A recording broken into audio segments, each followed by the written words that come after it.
I now commence the City Council regular meeting of 10/19/2021. The time is 5:58. First, I want to say I'm sorry we were late starting. We've had 2 meetings already today. This is our third, so they've kind of run into each other, and I apologize for that. May we have a roll call, please, Ms. Phillips? Councilor Bosman? Present. Councilor Buell? Here. Councilor Youssef? Here. Mayor Pro Tem Noseworthy? Present. Mayor Baxter? Present. And I'd like to have the introduction of the translator, please. Do we have a translator tonight? Sam online if you want to introduce themselves. Yes, Mayor, we have Diana and Sam on the line if they'd like to introduce themselves. Great. Sam, we can't hear you.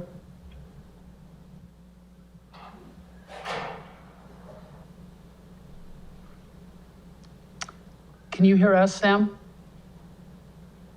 Could you try another mic check for me? Yep, it's not working. Okay. Technical, can you help us with this?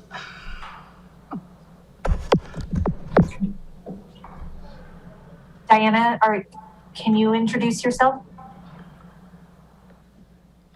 We couldn't hear Sam. Oh, Mayor, it's because I've already put them on the translation line. Okay, well, there they are. So they're Diane and Sam, thank you very much. Okay.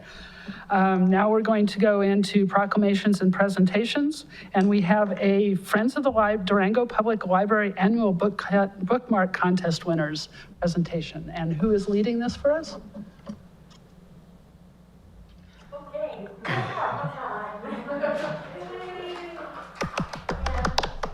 this is one of our favorite times of the year, and this tradition started back in 2014. Could you introduce yourself, please? So some of you kids that And the microphone. older groups know Ma'am, probably entered, excuse me. Yoo-hoo. Excuse us. Yoo-hoo. Could you introduce yourself and talk into the microphone also so the public can hear you? Thank you. Okay, we started in 2014. You. Pardon? Who are you? Oh, I'm Nancy Peak. Thank you. I'm one of the members of the Friends of the Library Board. And as I said before, this is our favorite time of year. And this is when this is a county-wide contest. And this is open to elementary school kids, middle school kids, high school kids, homeschoolers, and anyone who comes into the library, any of the kids that come to the library. We ask them to come up with a design, their own original artwork, and that represents a book, and then they have to put a quote from that book and put it all in a bookmark shaped size. And then it all comes to us, and we have put them all out on a table. We had almost 150, right, Miley? Entries this year. And I've got the winners right here, and I'm gonna let Miley Kane announce the winners. And Evan from Maria's Bookshop is going to give out our prizes. Hello, I'm Miley Kane. I'm also on the board, and you want to introduce yourself? Yeah. I'm Evan Schertz. I'm the owner of Maria's Bookshop, and we donated the prizes for the winners. Wonderful, thank you. Our very first winner is not here.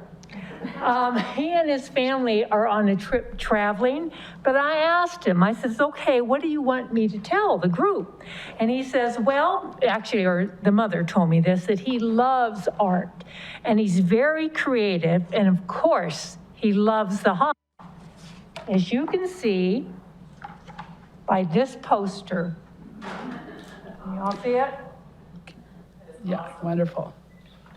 Oh, that's wonderful. I mean, that's a lot of talent there.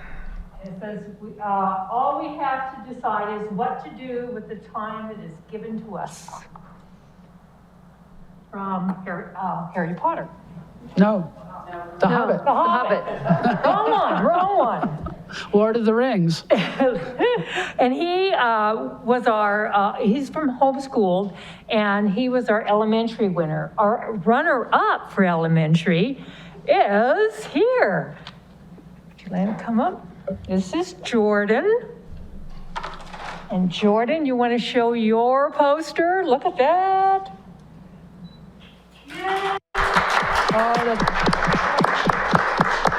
Hold it up a little higher for Hold it us up higher. and turn around to us a little bit more so we make sure we get it in the cameras. Thank you. That's beautiful. Isn't that a great one? And what does yours say? Oh, here, why don't you come here so you can be on the microphone? He jumped to the ground, trying to grab her before she disappeared entirely, but it was too late. Alex had fallen into the land of stories. Oh, nice. Right? Very nice. Yours? All right, Jordan, I've got a water bottle and a gift card for you. So you can get the next one in the series, which Yeah. just came out. Yes. Oh, it just came out? Yeah. Oh, now you can spend your money on that. Or you could go to the library and check it out too, sure. Now going on to our middle school, we had quite a few entries, and our first place winner is Natalie. Want to come on up? Christensen from Mountain Middle. Would you like to show your poster? Show it up high. And show the audience also. That's And the beautiful. audience. Very cool. And here, I'll hold it up and you read it. You can't go the ending by C.S. Lewis. Nice. Isn't that- Congratulations. Evan says something for you. All right, Natalie. Gift card for you. And FYI, the actual bookmarks are coming tomorrow, and I will make sure to get them out to you. Our next winner is runner-up was Emma. Emma, I know you're here with all your family. Okay. Look how neat that is. You want to show the, Ooh, very nice. and here, I'll hold it up while you read it. It is by no means useless to travel if a man wants to see something new. That's great. And what book is that from? Around the world in 80 days. Yeah. Great. Prize? You're welcome.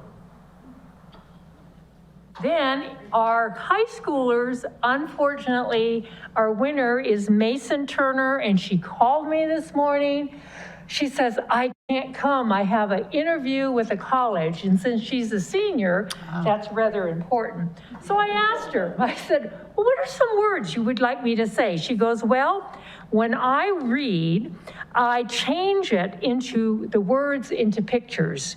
And she has a very vivid imagination as seen by her detailed drawing. Look at that.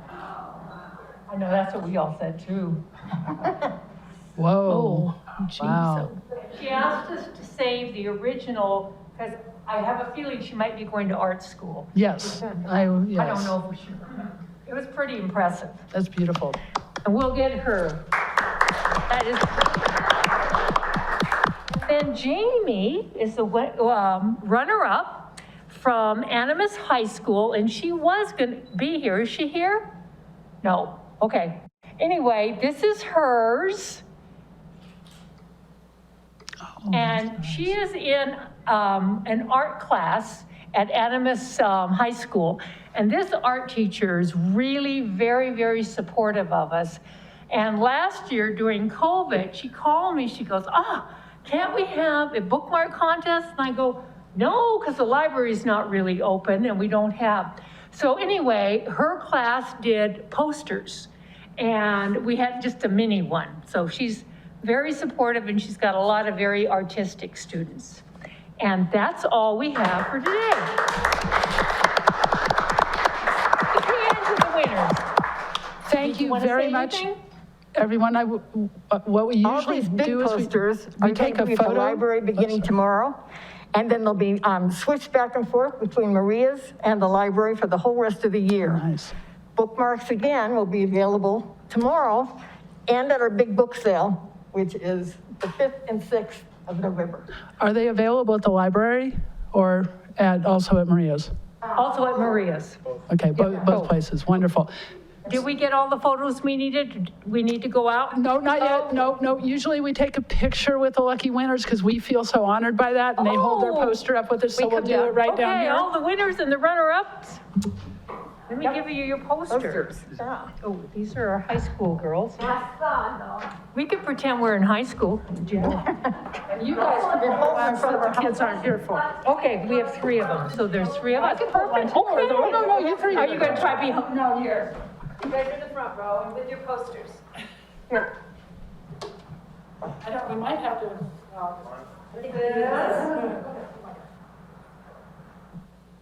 Natalie?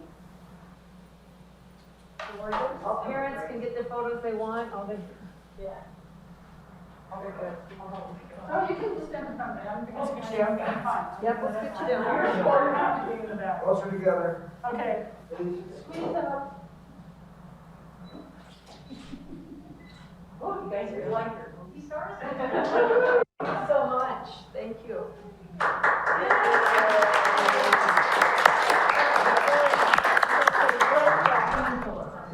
So for the public who's here to do public comment online, I want to let you know that in the beginning, our public comment is on items that are not on the agenda. So if, I know there's a couple of items, particularly the Buckley Park subdivision, that there may be public comment about, please wait till the public hearing to make your public comment. Thank you for that part. Any other public comment can go at public comment.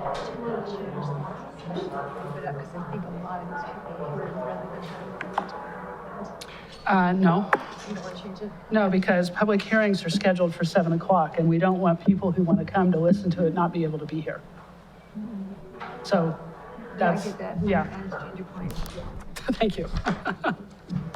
It's not my point. No, yeah. Yes, thank you, Karen. Thank you, Karen. Be faster, but I'm gonna still speak 1 minute and then I'm leaving. Somebody can have my seat. Are you going to wait for the Buckley Park conversation? This is not even related to. Oh, okay, all right. Thank you.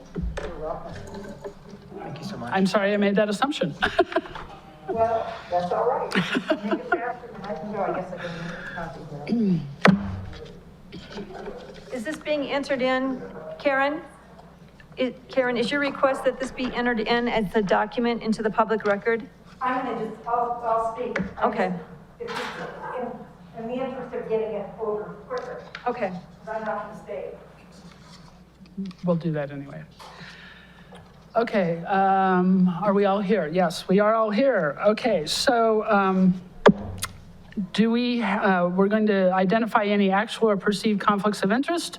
Does council have any actual or perceived conflicts of interest for tonight's agenda? No, wonderful. No. Great, thank you. Okay, so then we're going to move on to public participation. And I have a list here. Everyone, you have 3 minutes to speak. There will be a timer up on the board, so please keep your eye on that.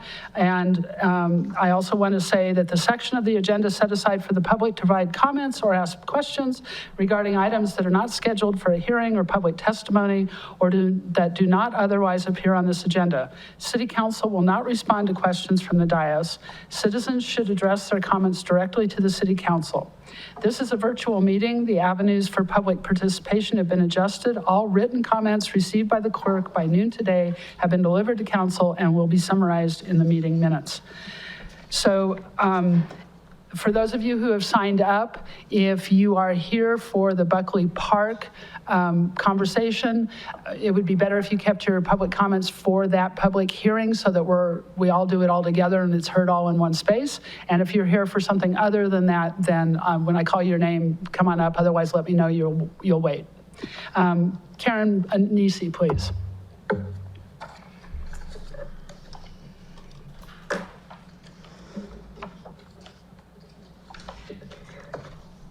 My name's Karen Anisi.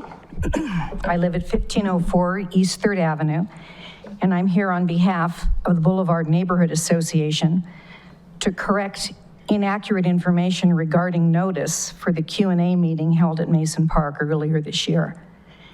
The B&A hosted a public meeting on August 15th, 2021, so that the fire chief could answer questions about the proposed fire station location.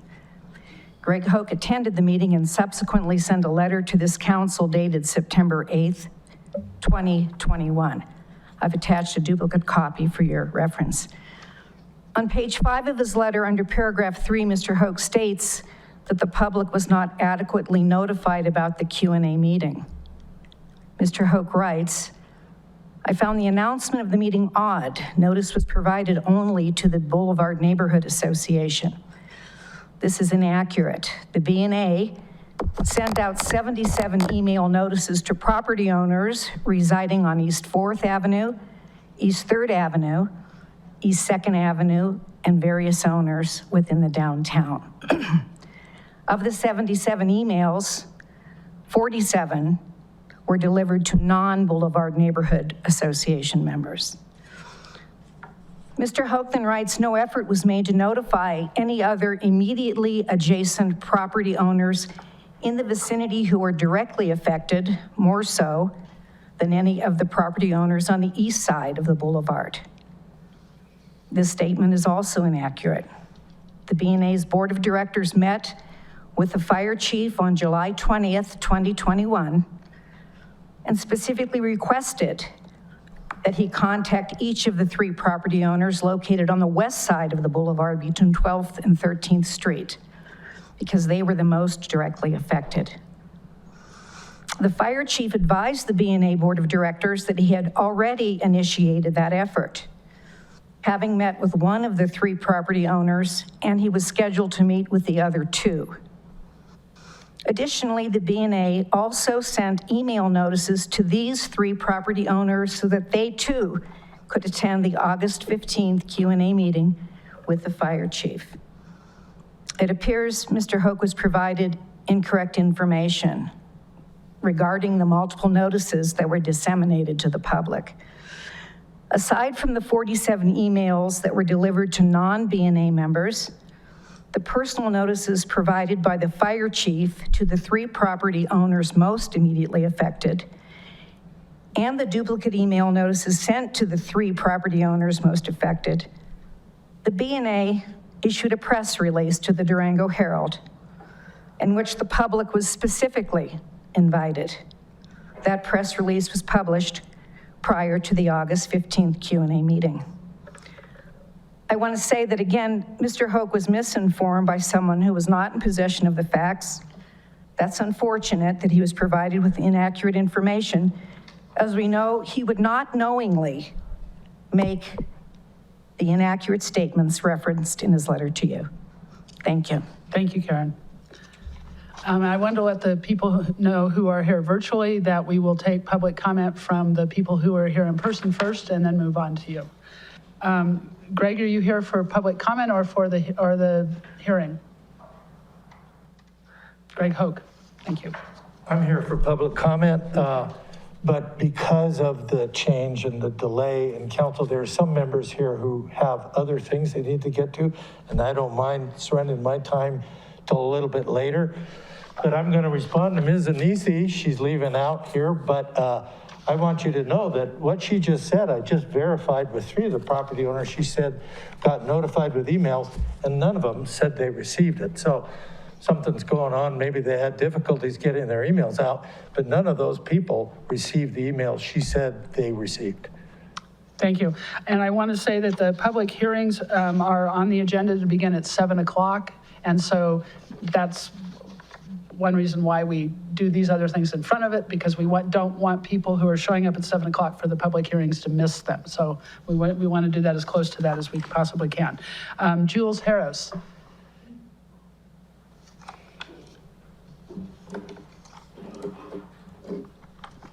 Good evening, Council. My name is Jules Harris.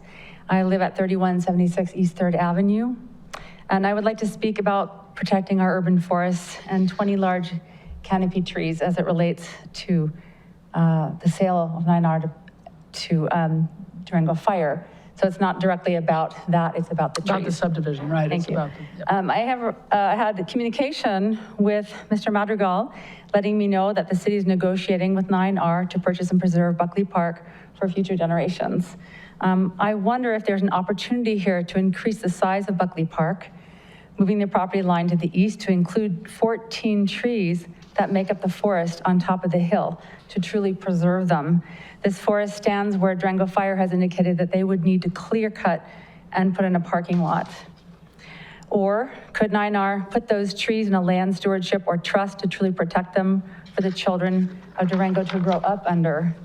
Tree rights are bought and sold all the time. My parents bought the tree rights on the property next to them just to preserve them. Usually this practice is done by logging companies who purchase tree rights to cut them. As for the row of 6 large canopy trees along 12th Street that grow between the diagonal parking spots and the sidewalk, these trees already belong to the city and should for no reason be threatened. Mr. Madrigal's response to me was, quote, "There is nothing the city can comment on because we have not received any site development plans from Durango Fire," end of quote. I bring this up because on October 7th, during an informational meeting with several residents, Chief Doherty, he mentioned that Durango Fire would need to have 12th Street widened 25 feet towards the park to make room and to be usable for their large trucks to move down that street. And here is why it's important to be transparent and to get on top of this. If the city sits back and waits to comment until it receives a site plan after a sale goes through, they will be looking at a request from Durango Fire to widen the street, erase parking, and cut a line of large canopy trees. And if the city does not abide by that request, the Durango Fire will have just bought an unusable location, and there will be great pressure on the city to fold. And if the city does fold and attempts to cut those 6 gigantic trees down, they will face a firestorm of public outcry. So in order to avoid this kind of sit back and respond to either disaster approach, the solution is to be explicit in our commitment to our urban forests. If the commitment to our tree canopy is baked into any sale or development of any property, only aligned buyers will bother to come forward. And the general public can stop watching the city like hawks, waiting to step in front of or climb the next tree falling. A necessary start would be to put a pause on this sale and have a public meeting with all parties involved to get on the same side of a solution. And I hope we can learn from and avoid the disaster and heartbreak that happened a month ago at 32nd Street Your time's with the up. Cottonwood. I'm sorry, your time's up. Thank you Jules. Thank for you letting very me share my much thoughts. for speaking. Great vote I got before meeting. And you are Fred? Oh, Lars Hansen. If the people in front of you agree to that, that's fine. Raise of hands, yes or no? Is it okay if Mr. Larson Hansen speaks first before you? Yes. Okay, yep, okay, that's great. Lars Hansen, I live on 2nd Avenue. Very, very close to the 9R building. Good evening, everybody. I have a couple questions for you guys. When did you first hear about the fire department buying the 9R building? Did you at that point think, boy, that's going to have a huge impact on the neighborhood? We better contact the residents there. Did you reach out to any children that live there or any kids that have grown up there? I'd like to read something that I wrote to some maybe very important people. So we all support both the fire department and the police department. Our taxes pay for the operation, and many of us have even supported the tax hike to support them even further. This should make it even more apparent that we are owed complete transparency and public process and input. This is not some piece of simple logistics.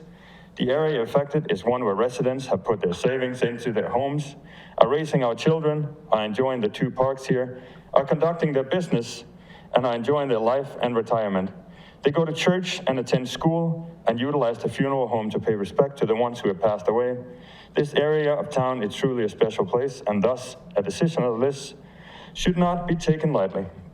The current location at the River City Hall can be developed to accommodate upgraded facilities for DFPD and done in a way that incorporates a park-like setting in a location that has ideal access onto a main 4-lane artery to accommodate the heavy traffic impact from heavy and light swift-moving vehicles operated by the fire station. The 9R location has no such access onto an arterial street, instead winding its way through a local street system, surely reducing current emergency response times. You should explain why you support this inferior access proposal, as it has been a primary criteria for DFPD to be located on a main artery through their search for property for many years of many properties. My question is, why is the public being kept in the dark about something this large with such a huge impact on so many levels, and who is keeping us in the dark? One may even ask, who knew what and when did they know it? Thank you for your time. Thank you, Lars. Feel free to contact me. I'm sure you know how to find me. I'd love to talk about this. Holly Jobson?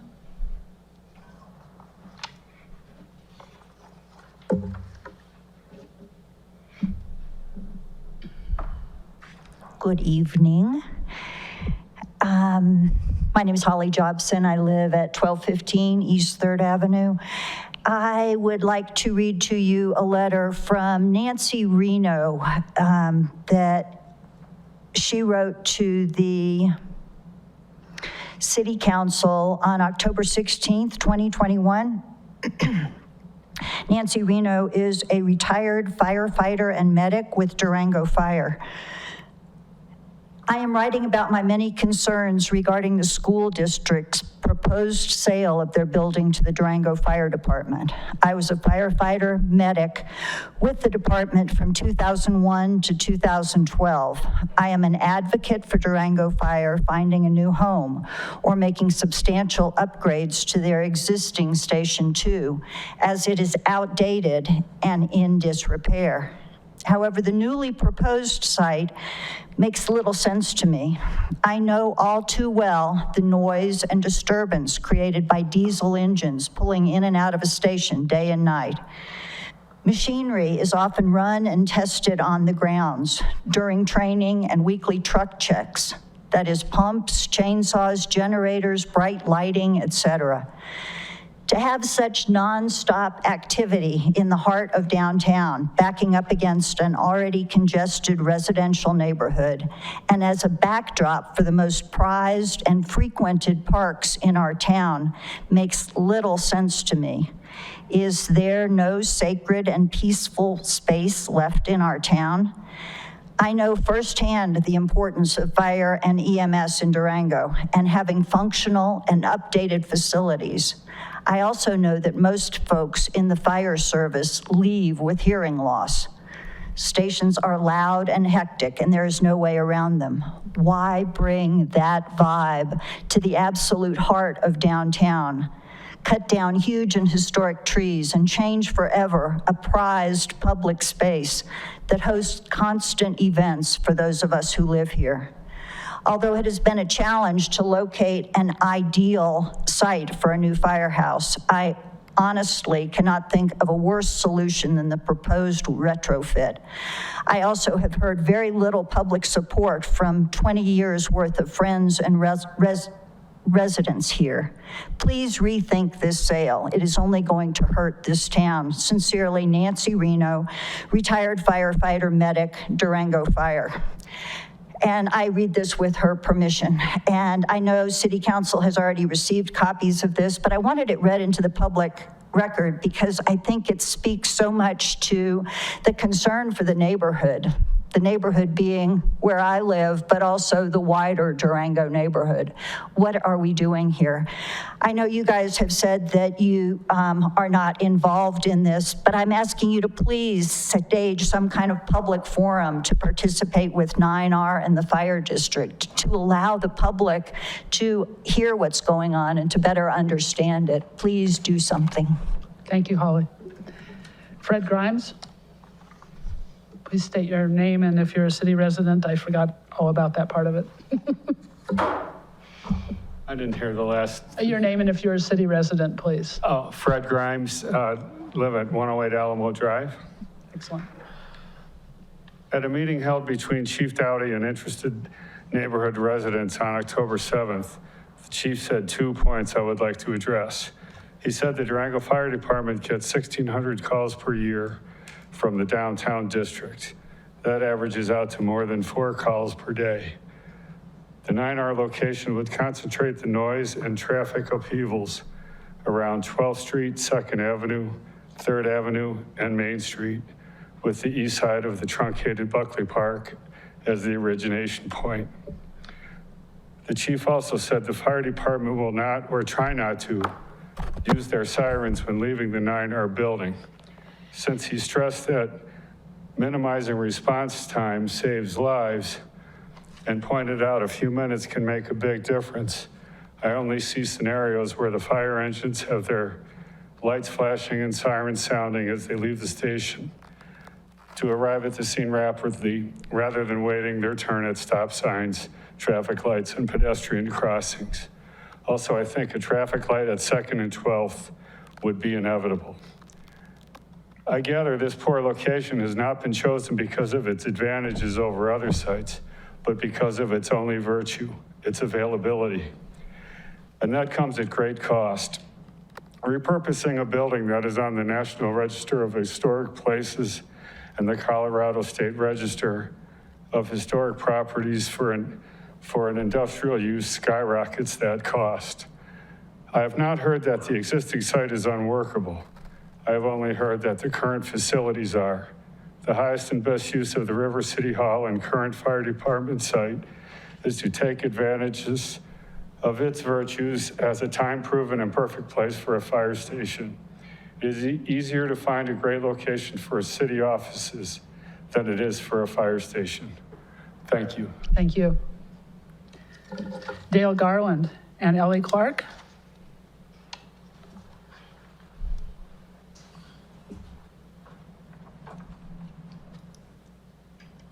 Hi, my name is Ellie Clark. I'm the student body co-president at Durango High School, and I'm here to talk about a couple updates at DHS for the fall quarter. We had a successful homecoming week with increased attendance and participation. With limited activities last year due to COVID, more students were excited to participate in homecoming activities this year.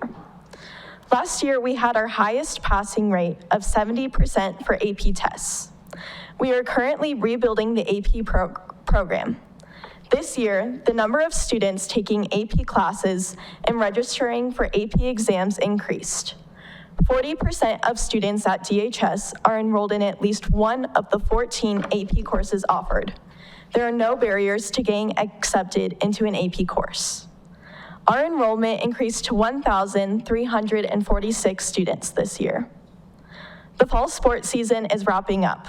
Currently, the DHS football team is ranked 4th in the state, and soccer is ranked 5th in the state. The ladies cross country team won their league championship, and the boys cross country team placed 2nd. Cross country is competing on Thursday to qualify for state.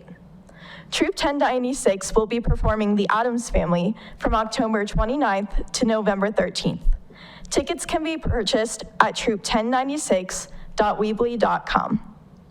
We will be hosting a Veterans Assembly.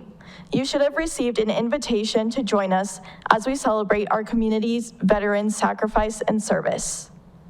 DHS received PSAT and SAT scores from last year. We are proud to announce that our scores went up even in the midst of the pandemic.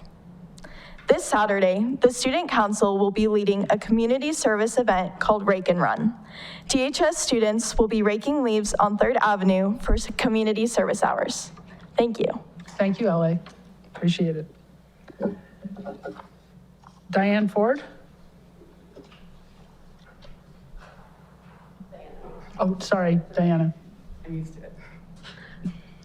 I'm Diana Ford. I coordinate the Collaborative Management Program for La Plata County, housed in La Plata Youth Services at 2490 Main. I'm here to talk about the lack of accessible shelter for our clients. So for those of you who do not know, because a lot of people don't, Collaborative Management Program, or CMP, what we do, it's a state-funded program, county designed to address specific community needs. And we provide wraparound services to support families with some of the most complex needs in our community. These are people usually involved with multiple systems, and a huge percent of them are homeless or on the verge of homelessness. I know that there's been a lot of talk, at least at the county level, and I imagine at the city level as well, about this issue. I know in the community of providers that we work with serving these people, it's our number one issue. It's the number one thing that prevents us from being able to help these families. When I get a referral for a family, a new family, and that stable housing box is not checked, my heart sinks because I know we can't help them. Our job is to help them through complex issues, and we can't get to that because we can't even address the most fundamental issue of them having a roof over their head. We spend so much time scrambling so that families with children in the 9R district are not going to Purple Cliffs. And they do, and they come back and they're terrified, and they're not, they don't feel safe. They don't feel their children are safe. We don't have a youth shelter. We don't have enough space in the shelter that we have, and there's just nowhere to go. Even when people get through the rapid rehousing program, when they get vouchers, they lose them because they can't find anywhere to go. I mean, even when they get jobs and have money, the availability is not here. I don't have a proposed solution for this. I have spoken to many providers in the community that we work with about the issue, and we are all hurting. Our clients are hurting, we're hurting. When we hear they have a car, we're happy. And yeah, I don't have a solution. What I'm asking, I guess, is that I would like to know more. The providers would like to know more. So whatever conversation is going on about all of this, we would like to be a part of it. And I am speaking on the behalf of many nonprofits and agencies in the community. Not all of them, I won't claim that. So yeah, we want to be part of the conversation because this is affecting all of us on a very profound level, both the people we serve, the families with children, and us as providers. That's it.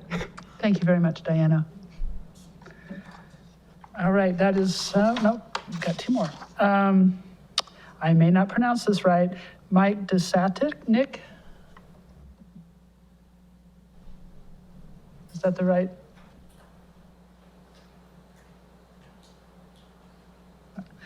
Mary Coker. Okay.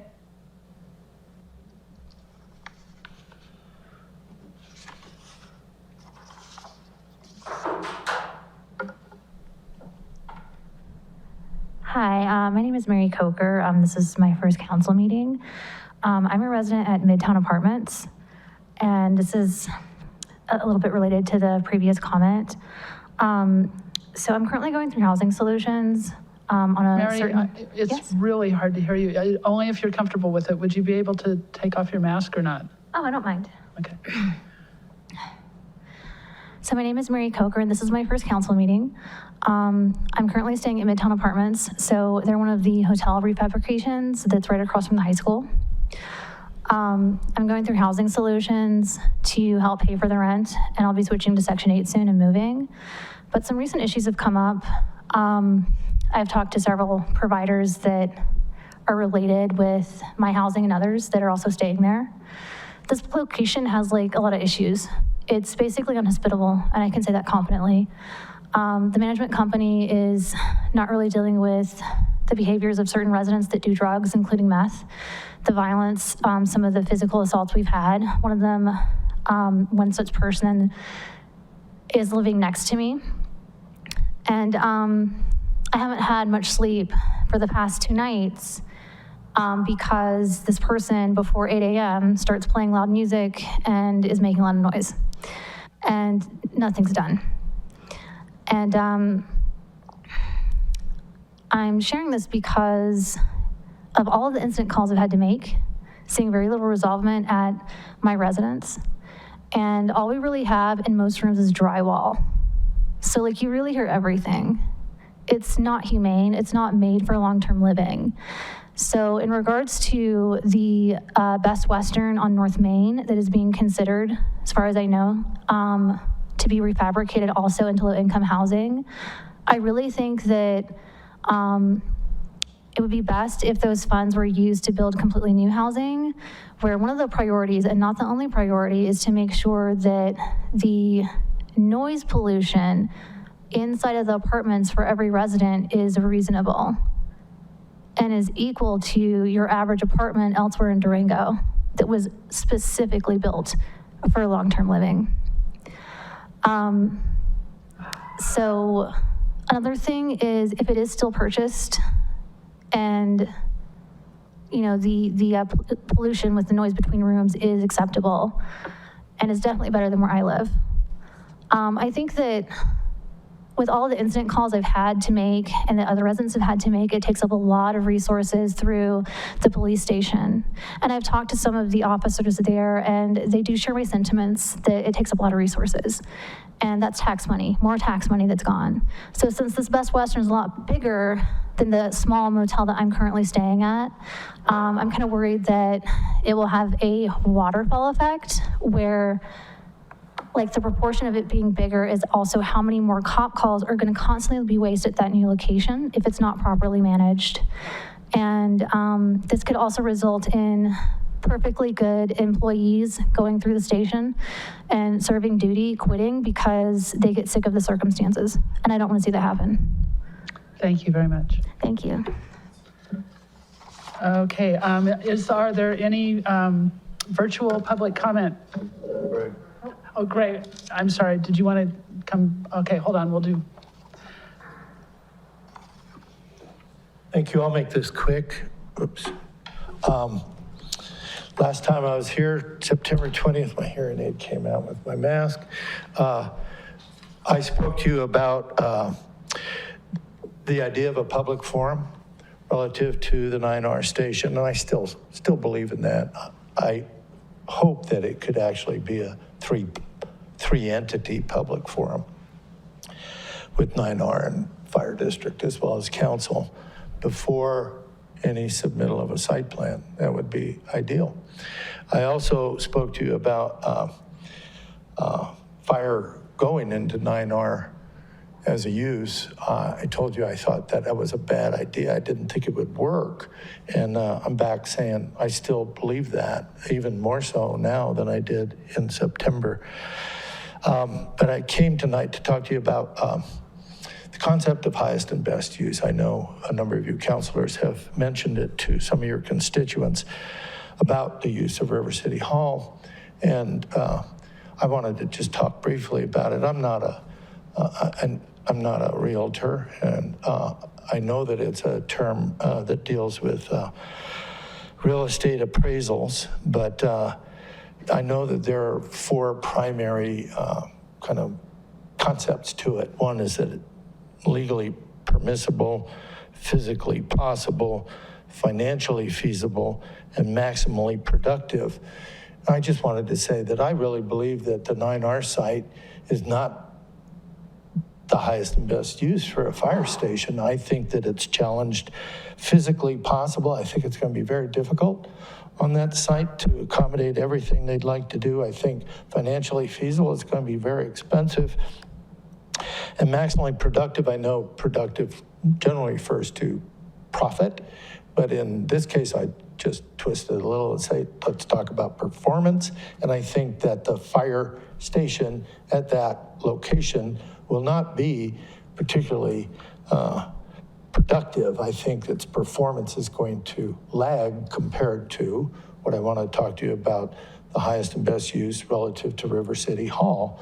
I personally think that the highest and best use for River City Hall is a fire station. I mean, there might be ability to put some commercial uses on it in a creative way. Side uses, not primary uses, but something that might generate a little real estate or property tax or sales tax. But I think that it does not have any of those three constraints. It wouldn't be physically impossible. It wouldn't be financially infeasible. And I think it would be maximally productive because it's been there and it's performed well. So that's a good site in my mind's eye for a fire station. Oddly enough, I mean, I think a lot of the comments that I've heard from citizens about this issue. A lot of people say, well, why don't they just stay? Okay, why don't they just stay where they are? I'd like to recommend that they be allowed through negotiations to stay where they are. Thank you. Okay, thank you. Appreciate it. Are there any people in for public comment virtually? Yes, Mayor. First, we have Cheryl Locke. Cheryl, go ahead and speak. Make sure your microphone is unmuted. Okay, is my microphone unmuted? We can hear you, thank you. Okay, fantastic, thank you.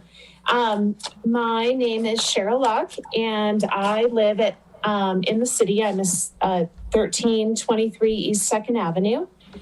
I am speaking for a few different reasons, mainly, well, I guess to start, I am fully in support of the city purchasing Buckley Park. It only makes sense. I would like to ask council though to vow to save those massive trees. I would really like to have a commitment in that and to address it up front before anything, any subdividing for the fire district or 9R selling to somebody else would however the 9R building goes down, I would like to have a vow from city council to save those trees. And so that leads me to the other topic of the fire district and the 9R building. I would like to ask city council what their plans are for the River City Hall property. I think that everybody's very confused with why they can't stay there. And when I talk to general public, which you will be hearing more of as time goes on, why is it that they can't stay there, and why is the city not willing to sell it to them? It seems that from what I've learned, it would be less expensive for the taxpayers if they stayed where they are. They have easier access, and if they were to move into the 9R building, Hal said himself, they would potentially need to widen that road, which I drive regularly. So I understand when there are big trucks parked diagonally at Buckley Park, there is no room, let alone the events that would happen at Buckley Park. How would that work with fire trucks going down that street? And I just want to ask council, like, what is the legacy that you're leaving? Are you going to leave this legacy of taking down trees so the fire district can be there? Or could you reconsider and sell River City Hall property to the fire district? It just makes sense. Thank you. Cheryl, appreciate it. Is there anyone else in line? Yes, our next speaker is Tim Wheeler. Tim Wheeler, you have 3 minutes on the clock. Make sure you are unmuted. I hope you can hear me. Yes, we can. Thank you. My name is Tim Wheeler. I live at 189 Verde Lane, Durango. I'm just representing myself as an individual today. I'm not representing any organization. And I want to thank you all for taking the comment and spending the time listening to the community voices. You know, I've heard in this multiple times, some directly and some indirectly, that the city says it is not really their concern, that the agreement between 9R and the fire department is separate from the city, and that they need to wait until the sale's concluded before they can adequately take action. And I just want to say, I think that's a mistake, that there is, in fact, a very large role that the city plays currently. I want to support the fire department with a great location and a great facility, as I think most everybody in the community does. And in order to do that, it really needs to remain at its current location. The highest and best use is its current use as a public safety facility in that location, as it has been for over 30 years. You know, it's been that way for 30 years as a temporary facility. It seems like we should make it. There's no other entity that I think will ever get the ingress and egress onto 550 that the fire department can get at that location. Something really important to consider. So, you know, I think in that respect, the city's role is the linchpin in this. We all kind of see this train wreck unfolding, potential train wreck from a public safety facility in the wrong location. And the city can relieve that and remove the obstacle. They need to invite the fire department, Durango Fire, to bid on that property. That should be, and has been, something the city could have done for a long time. And it's very puzzling, I think, to all of us, why that hasn't occurred. I'd say, you know, posterity in the community will remember and thank this council for prudent and smart action for years to come, and potentially condemn them if that action isn't taken correctly. And I would like to see you all commended. And I thank you for the time and the opportunity to speak. Thank you, Tim. Do we have any other virtual participants? Our last speaker is Ted Wright. Go ahead, Ted. Thank you. Thank you. This is Ted Wright. I hope you can hear me. We can. Great. And I am a resident of the city. And I want to address you as the protector of Buckley Park, as I think others have indicated. You are sort of our protector and a participant in a three-way deal that started forming about a year ago when you had a meeting with 9R, and we're talking about the divestment of their properties. Basically, it's all one property, but it has to be divided. So you wanted Buckley Park, and you made your intention clear, and you were going to protect it. So I thought that the city would want all of Buckley Park. And it looks, because of the fire district coming in front of you, you're getting the leftover, what the fire district doesn't need. So their needs have risen to the top. The city was at the table, so to speak, before the fire district, but you will be settling for less than the whole thing. I don't want you to do that, and I would not like this subdivision to be approved, should be delayed. We should hear from the public. I mean, what does the fire district want? You are certainly at the center of this. It is a certainty because you have introduced the police department to this mix. You're at the table insofar as lines are drawn. It's the city's responsibility to know the consequences of that before the line is fixed. Those are consequences to the trees, consequences to the size of Buckley Park, consequences to 12th Street, consequences to 13th Street, consequences of putting secured lit parking for 66 spaces for the police department. And I do not want to see you deflect responsibility by saying you haven't seen the plans when you were in the mix and responsible to know what the fire district wants. You appear to be setting up a study session with the fire district. That's good. I would like you to give the public some voice, continue this into the public forum, and don't let somebody else draw the lines that paint you into a corner which I think you're seeing emerge as we hear from everybody. Thank you for this time. Thank you, Ted. Do we have any other public speakers virtually? No, no more. All right, thank you very much. And is there anyone else in the audience who didn't get a Sorry, chance? Mayor, Ken Francis just raised his hand. Hold on. Okay.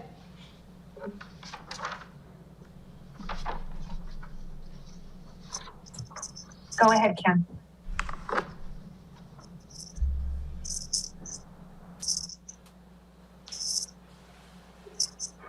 Ken, can you hear us?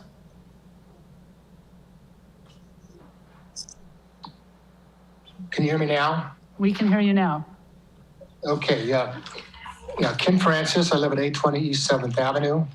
I'm here to talk to you about the Buckley Park and the 9R building with the fire department. And as much as the city would like to say it's not, it's really between two other entities, you're right in the middle of this thing and you know it. First and foremost is the River City Hall. Why not rebuild at the River City Hall? Who is it at the city has said that the highest and best use is something other than a fire station? Where are the studies? Where's the information? The current location exits on an arterial road, a very good road that presently services the fire station, not residential streets and commercial streets. Can you really believe the fire department is going to go down 2nd Avenue and Main Street without their horns and their sirens and their flashing lights? Of course they're going to. Do you know how disruptive that is going to be? It's terribly disruptive. I've been told that the fire chief has met with the city council individuals, and they have told him that City Hall is off the table. I'd like to know if there's any documentation to that. Is it proper to the city council to say that? And if so, is there a record of this? Space. The location of the 9R buildings is 44,000 square feet. It's just a little bit smaller than the Albertsons grocery store and its warehouse. What is the fire department going to do with all that additional space? I know they're trying to sweeten the pot by having the police department come in there. What's going to happen with the additional need for parking? And we know the police department can be located anywhere because their cars are out operating continuously throughout the city. I've never seen an emergency vehicle leave from the current police station. How about the rest of the space? Is it the mission of the fire department to be a landlord? Taking that space out of good potential other uses? Operations of the fire department will decrease in their ability to respond in a timely manner from the current 9R location. And Buckley Park, you're looking to subdivide a piece of ground without really knowing what the impacts are going to be from the fire department. And the public has been left out of this, and maybe you have been too. But I think we need to really have a public forum. We need to delay the subdivision of Buckley Park until we really have a handle on the full impacts of the fire department relocating to 9R. Thank you. Thank you, Ken. Do we have any other hands raised for public comment? Yes, I have one more. It's for John and Emily. Go ahead. Hi, this is Emily Lloyd.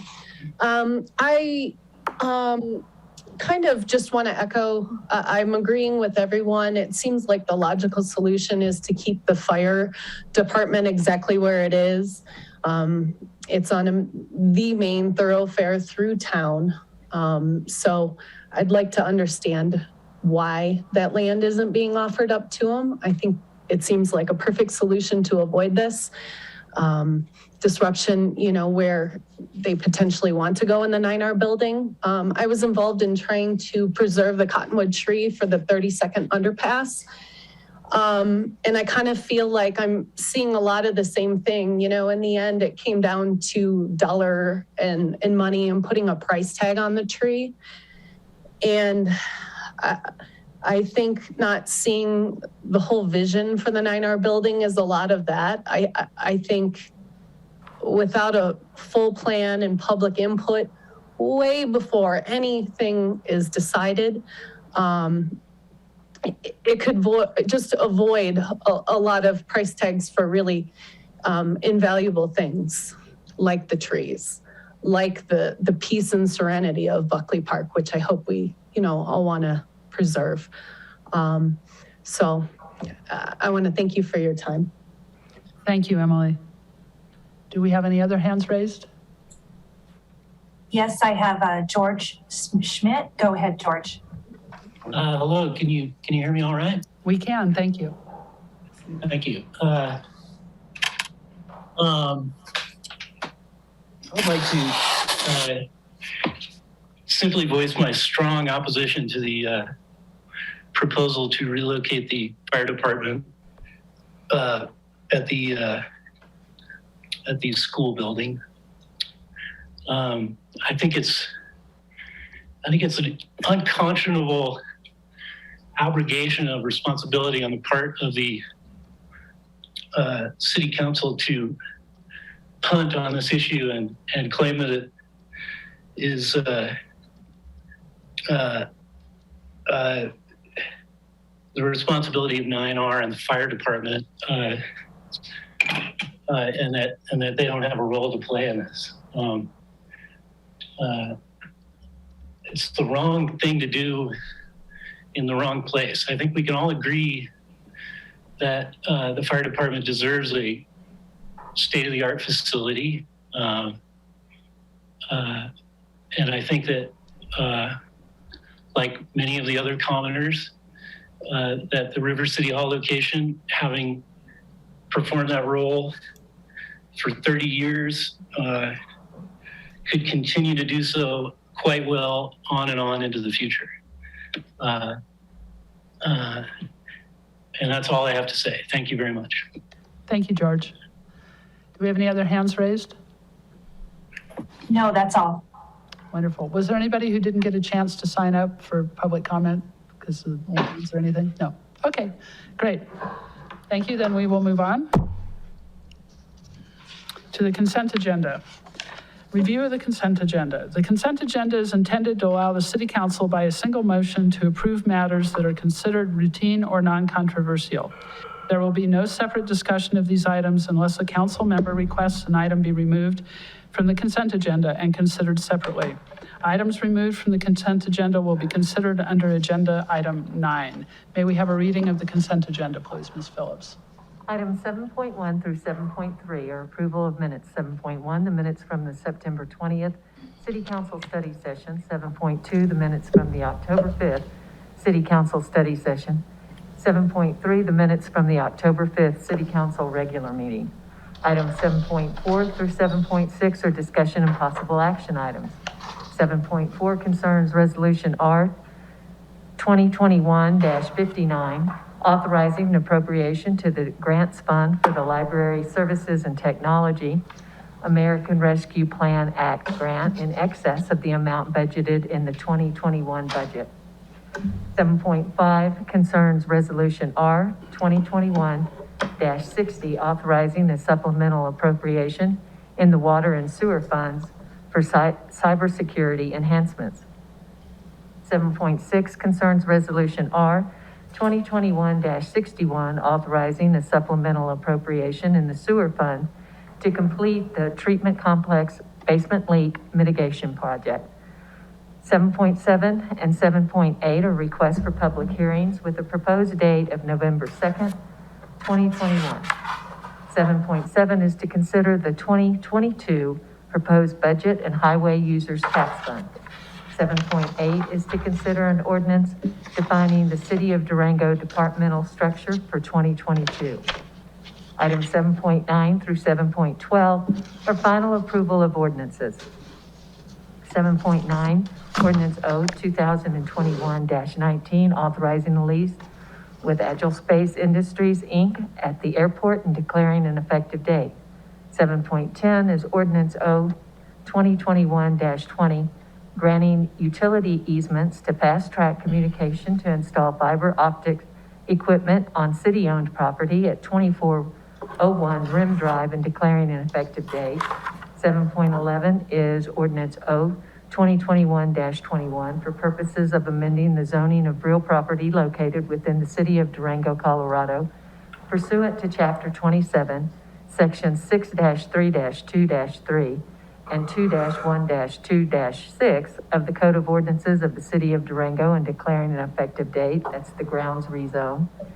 And item 7.12 is ordinance O 2021-22, amending Chapter 27 of the Code of Ordinances of the City of Durango, Land Use and Development Code by the amendment of Chapters 2, 3, 4, and 7 related to established neighborhood multifamily zones, designating a new residential use called multi-unit property and declaring an effective date.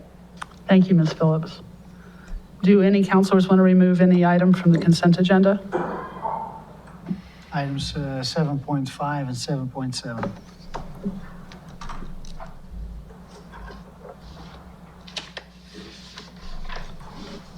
I'll remove 7.2. 7.2? Yes. Any others? No. Do we have a motion to approve the consent agenda with those 3 omissions?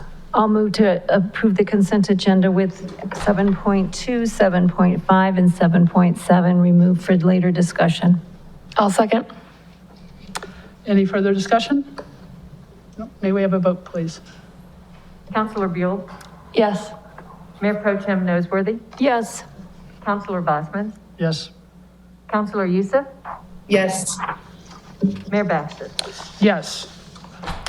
Okay, now we'll move on to item 7.2, approval of minutes, October 5th, 2021, City Council study session. And that was my removal. And I wanted to read the last paragraph of that. It says, Councilors Buell, Youssef, Mayor Pro Tem Nosworthy, and Mayor Baxter believed a rate increase made sense given the planned capital projects and rising costs. Councilor Bosman supported a rate increase. However, he was not comfortable with changing the direction established previously. I would like to add to that minutes that I would like to enter a document into question, the document in question that we were referring to in the rate study. And I would like to add the comment into the minutes that Kessler Consulting Rate Study, which notes that the council directed scenario 1, which does include a rate increase. And I have a copy of the Kessler study that shows the rate increase, if all of you would like to have a copy of that to discuss. And I have some for staff too when he gets there. So I just would like to make clear that scenario 1 did include a rate increase, and I'd like to have that added into the minutes. So if you had any questions for me, that'd be great, or else I'll just make a motion to that effect. Was that specifically discussed during that meeting? Yes. What we were discussing was the rate increase. And it says a rate increase made sense. Yes. So it basically states that. Yes, it does state that, but I would like this document included with these minutes, please. I do not see the point, otherwise we can put everything in the whole agenda. The reason why is because this document shows that scenario 1 did include a rate increase, not that it didn't. That is why I want it in here, because what we were discussing was the rate increase and scenario 1. So I'm going to make a motion that we include this document and the statement that Kessler Consulting Rate Study, which notes that the council directed scenario 1, that it does include a rate increase. I'll support that. I'll second that. And I think if I may address your comment, Councilor Bosman, I think it's the phrase that a different direction was being taken. I think this is to demonstrate that we were consistent with the direction. So that's my rationale. Any discussion? No? Melissa, do you have any discussion? Any further discussion? No. May we have a vote, please? Mayor Pro Tem Nosworthy? Yes. Mayor Baxter? I'm going to hold my vote till the end. Counselor Bosman? No. Counselor Buell? Yes. Counselor Youssef? Yes. Mayor Baxter? Yes, thank you. Okay, so now we move on to, find my page here. Too much going on today. Okay. I believe it was 7.5. 7.5, discussion and possible action concerning a supplemental appropriation in the water and sewer funds for cybersecurity enhancements. I'll make this very quick. The ordinance has a wrong header, and I make a motion to approve this one with the correct header. What would the correct header be? Then I have to open the file.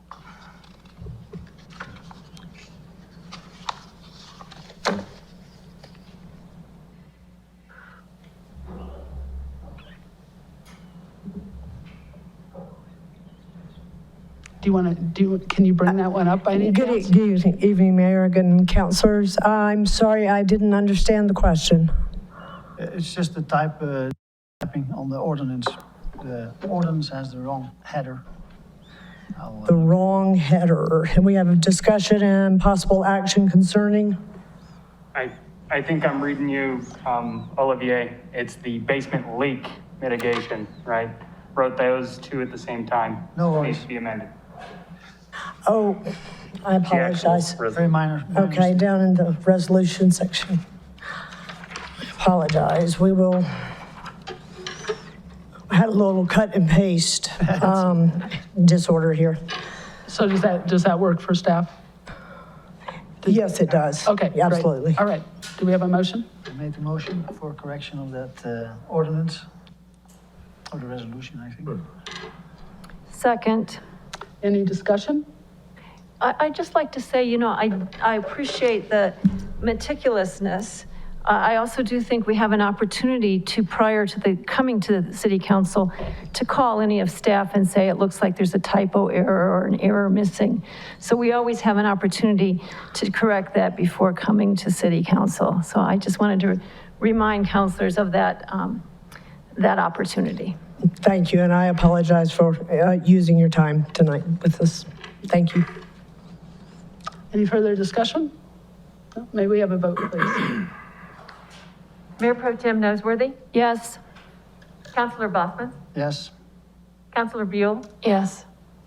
Counselor Youssef? Yes. Mayor Baxter? Yes. 7.7, a request for public hearing to consider the 2022 proposed budget and highway users tax funds, November 2nd, 2021. Also a very minor, it's the 22 budget, not the 21 budget. And I will make a point in, even if I review this data very late, that I will just send an email afterwards to have it corrected. And with that, I make a motion to make that minor modification. So are you saying that it's actually a request for the public hearing to consider the 2021 proposed 22. budget? 22. It says 20. Subject on the attachment, it says 21. Okay, all right, the subject on the attachment. Okay, Yeah. great, all right. Is there a second to that? Second. Any further discussion? May we have a vote, please? Mayor Pro Tem Nosworthy? Yes. Counselor Bosman? Yes. Counselor Buell? Yes. Counselor Youssef? Yes. Mayor Baxter? Yes. All right, we're on to public hearings. The City Council previously directed staff to publish notice of public hearings for each hearing listed below. The following proposed ordinances or topics have been set for public hearing at this meeting. The issues dealt with in this section of the agenda are of a legislative or policy nature. As this is a virtual meeting, the procedure for public hearings has been adjusted. To contribute to a public hearing, please refer to the instructions under public participation. So we are 10.1, legislative and policy related hearings. 10.1.1, a public hearing to consider amendments to the Land Use and Development Code, Chapter 2 Zones, Uses and Development Yield, Chapter 4 Site Design and Natural Resources, and Chapter 7 Word Usage, Measurements, Calculations, and Definitions. Thank you, Savannah, for being here. Thank you. I'll share my screen.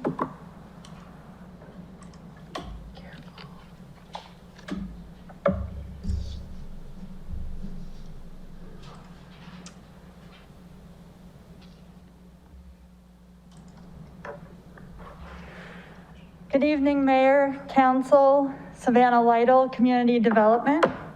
Here for the proposal of the land use and development tax amendments for motor vehicle and heavy equipment uses and electric vehicle, also known as Eevee standards. So this proposal consists of amendments to the section of the Land Use and Development Code governing motor vehicle and heavy equipment related uses. These are any auto-oriented sales, auto-oriented rentals. These include any car washes, fueling stations, not charging stations. These will be decoupled. Fueling stations within our mixed use areas. And I'll go into further detail of what those areas are. This also includes sales and rentals of scooters, snowmobiles, and motorcycles as well. And this is also applies to the downtown central business district as well. The proposed code amendments will align specific land use codes with the character district plans that have been adopted, as well as the downtown vision and strategic plan, the comprehensive plan, the city sustainability action plan, and the electric vehicle readiness plan that was adopted in June this year. The proposed amendments will promote the vision and goals outlined in these adopted plans. The amendments have been reviewed and shaped by the Code Alignment Working Group. This is a group which is comprised of representatives from multiple city boards and commissions. The first section is to decouple the electric vehicle charging stations from fueling uses. Currently within the Land Use and Development Code, these are tied together. These will be separate so that then we can specifically align where we want the electric vehicle charging stations versus the fueling uses. This will also amend motor vehicle and heavy equipment related uses to prohibited uses in the central business district, which is mostly downtown Durango, and the mixed use neighborhoods. This is mixed use neighborhood and mixed use arterial zone districts. Existing fueling stations may continue as a conforming use within their existing boundaries, and fueling stations may be converted to charging stations. No new fueling stations that dispense fossil or combustible fuels will be allowed in the central business zone district or any of the mixed use zone districts. This outlines the map of these mixed use zone districts and central business district. As you can see, that's a large portion of downtown. That's College and 8th, North Main, and then a section of 250 right where Bread is and Star Liquor up north. This is in alignment with the comprehensive plan, which encourages these human-scaled, walkable, bikeable centers that are compatible with adjacent residential uses. This is also in alignment with the placemaking that is encouraged through the comprehensive plan along Durango's corridors. The proposed code amendments would achieve these goals by limiting uses that are not compatible within multimodal corridors adjacent to residential areas. So these are some images of what the comprehensive plan encourages in these mixed use and downtown zone districts.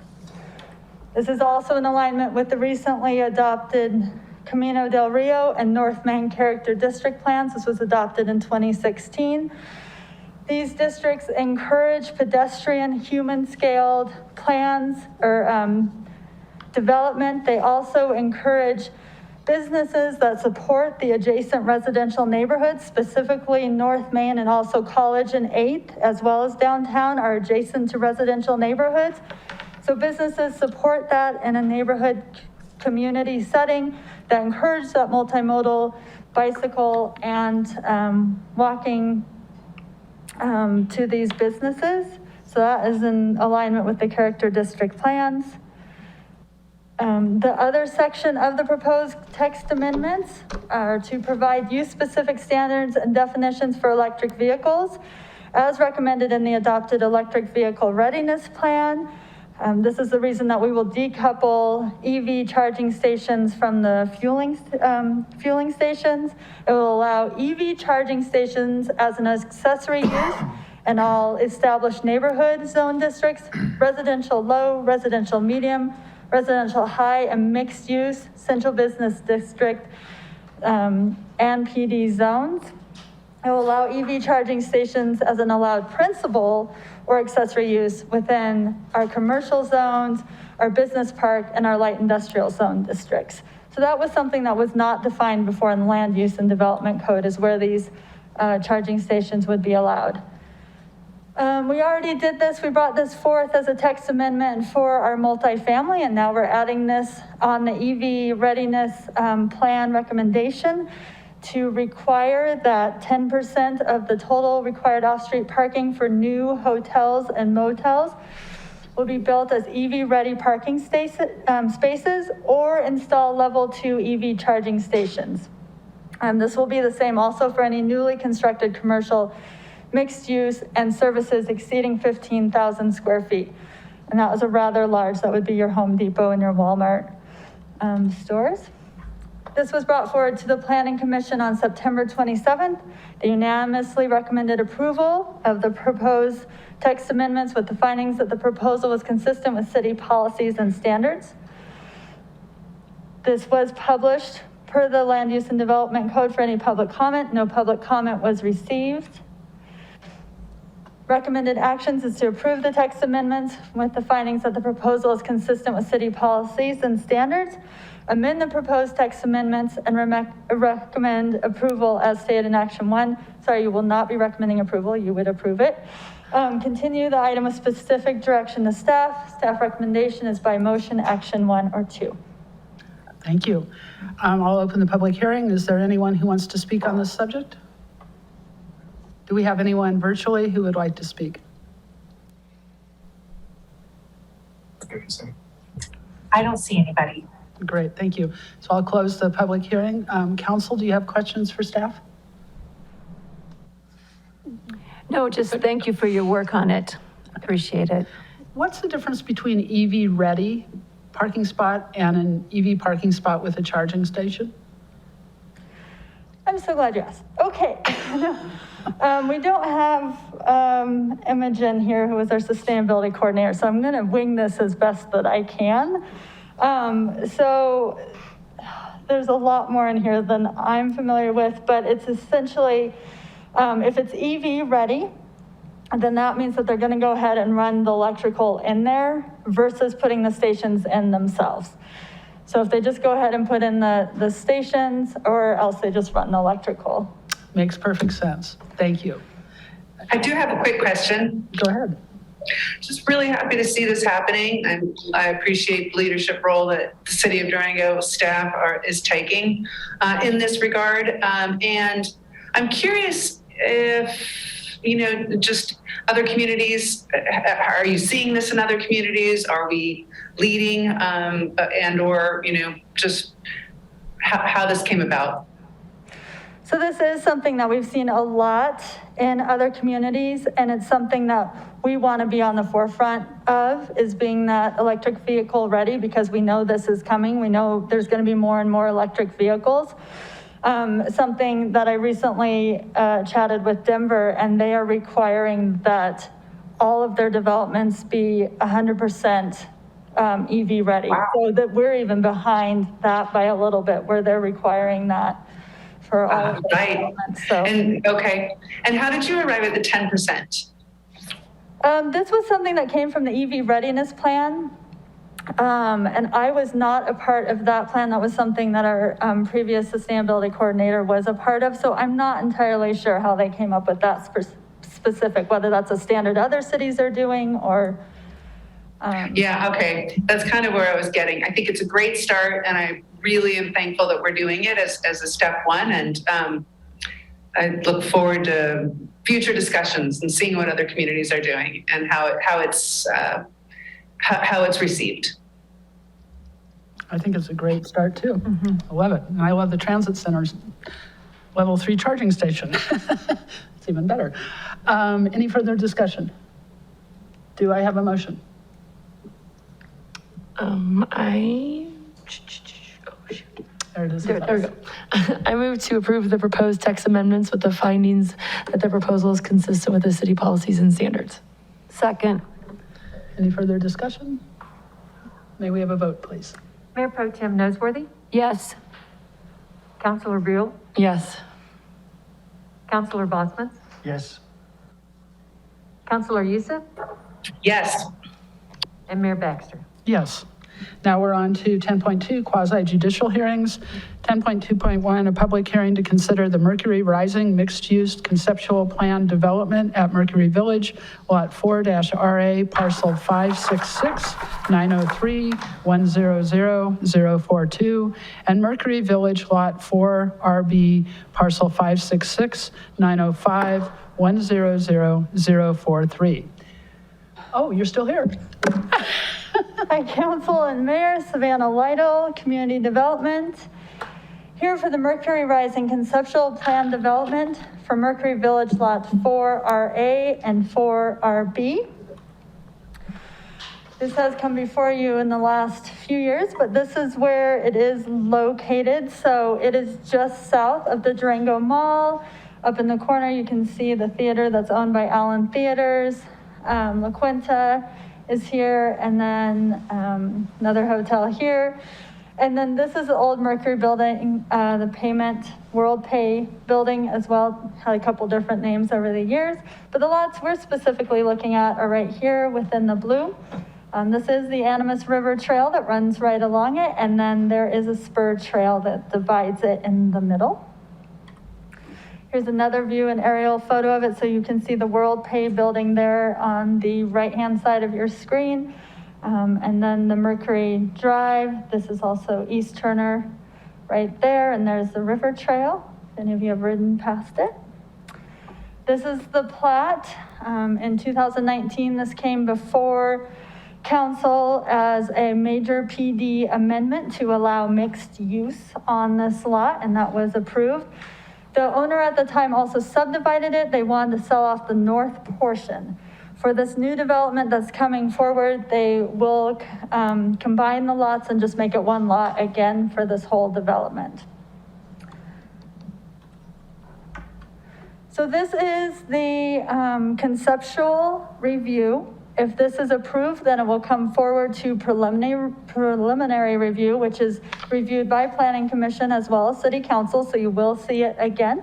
Preliminary review is more detailed. We will have the landscape plans, any engineering plans, drainage. There'll be a traffic study included in that as well, so it's much greater detail in the preliminary, which you will review. And then if that's approved, there'll be a final review after that. So this is the first step. We're really just trying to see if this is a viable development, whether it is supported by utilities, and whether it is in alignment with the comprehensive plan and zoning. This is zone plan development. In 2012, it was adopted as the Mercury Village Plan Development, and then it had the 2019 amendment to allow mixed use on this lot. So this will be 3 separate buildings. This is the conceptual plan. Within this, building 1 will be a residential building with 32 units that will be on the south. And the middle will be a mixed use building. There'll be 4 commercial along Mercury Village Drive, and then it will have 21 residential units. And then building 3 is all the way to the north, and that will have 19 residential units right in there. And that's that spur that we saw from the Animas River Trail earlier. So these are just conceptual. Planning Commission did discuss the design a little bit and had the recommendation that the buildings be more compatible in form, mass, and scale with the existing Mercury building to create more of a cohesive look. That was a recommendation from the Planning Commission. But these were just conceptual of what these would look like. This is the middle building on the west elevation. So this is what you would see from Highway 160. This is also the same building from the north. And then what you would see from the river up on the top, the east elevation. This is building 3. This is what you would see from 160 at the top. And then down here on the east is what you'd see from the river. This is in alignment with the comprehensive plan. The bright pink fuchsia is mixed use, red is commercial, and the light lavender is mixed use industrial. So it's in alignment, having this mixed use lot right there. It's in alignment with all of the future land use from the comprehensive plan. Also, the density being mixed use allows 12 to 24 units per acre, and this will be about 20 residential units per acre. So it's in alignment with the comprehensive plan's designated density as well for this site. Other things that we also look for in the conceptual review is development patterns. And as mentioned before, this is in alignment with those development patterns that we're seeing in this area of mixed use going along with that residential, or sorry, that commercial general that's there with the Durango Mall, and then the other mixed use areas around it. Public services, Mercury Village Drive has already been constructed along with curb, gutter, sidewalk, and the utilities. So it will be up to the developer to just link to the sewer and water that's in Mercury Village Drive. And they are going to provide a high quality environment. As mentioned, they will need to provide more detail for landscaping, but they do plan on providing some private public amenities, including a gazebo and maybe a dog park and some picnic benches, but those will come in more detail in the next, but they do plan to have some link with that Animas River Trail along the north side for some amenities for the residents as well as the public. Street capacity, a traffic study will be done as part of the preliminary review. Specifically, we want to see that link at Turner Drive with the Highway 16550. Natural hazards will be something that we look at as well with geotech reports. There is a slope, pretty severe slope, along the east side, along the river trail. So we just want to make sure that we're supporting that slope, as well as this is in the river corridor overlay zone. So there's a lot of restrictions there as far as buffering with landscaping. That's our requirements that will need to be met, and we'll have to see those landscape plans for that. Really with the river corridor overlay zone, we're trying to make it so that the new buildings blend in as much as possible when viewed from the river. So that's something we'll look very closely at in the preliminary plan when it comes in as well. Planning Commission reviewed this and unanimously recommended approval of the proposed Mercury Rising mixed-use conceptual plan review with the findings and conditions stated in the staff report and discussed at the hearing. And they added that the form, mass, scale, materials, and general architectural reading of the current buildings on the site are considered.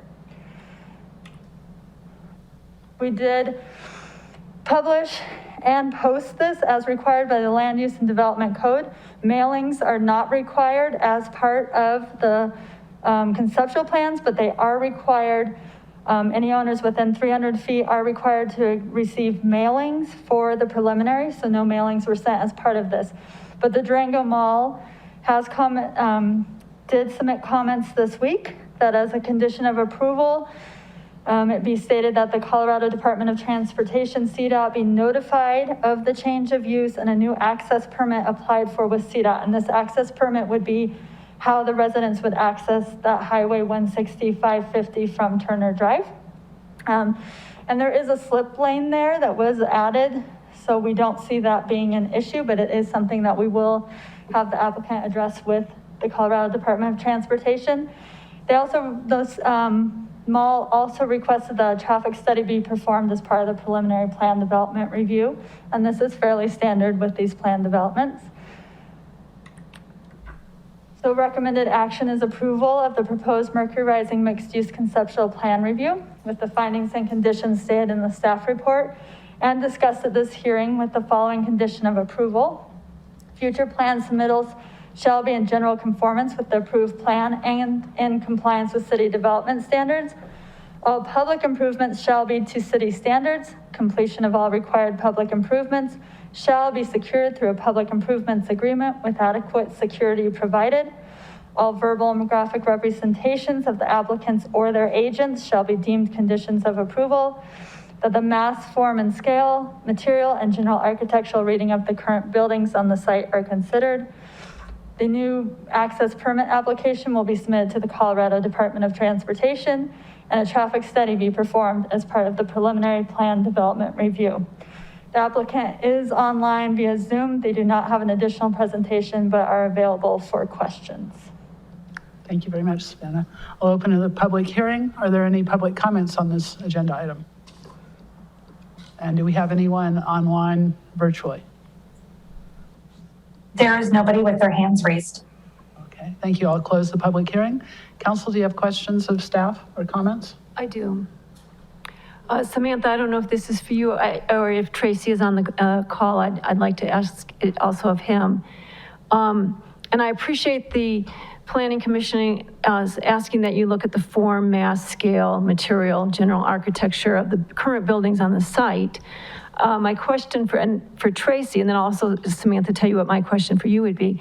So my question for Tracy is, has this request brought on any hardship in redesigning or rethinking the materials that ends up raising the cost of the buildings?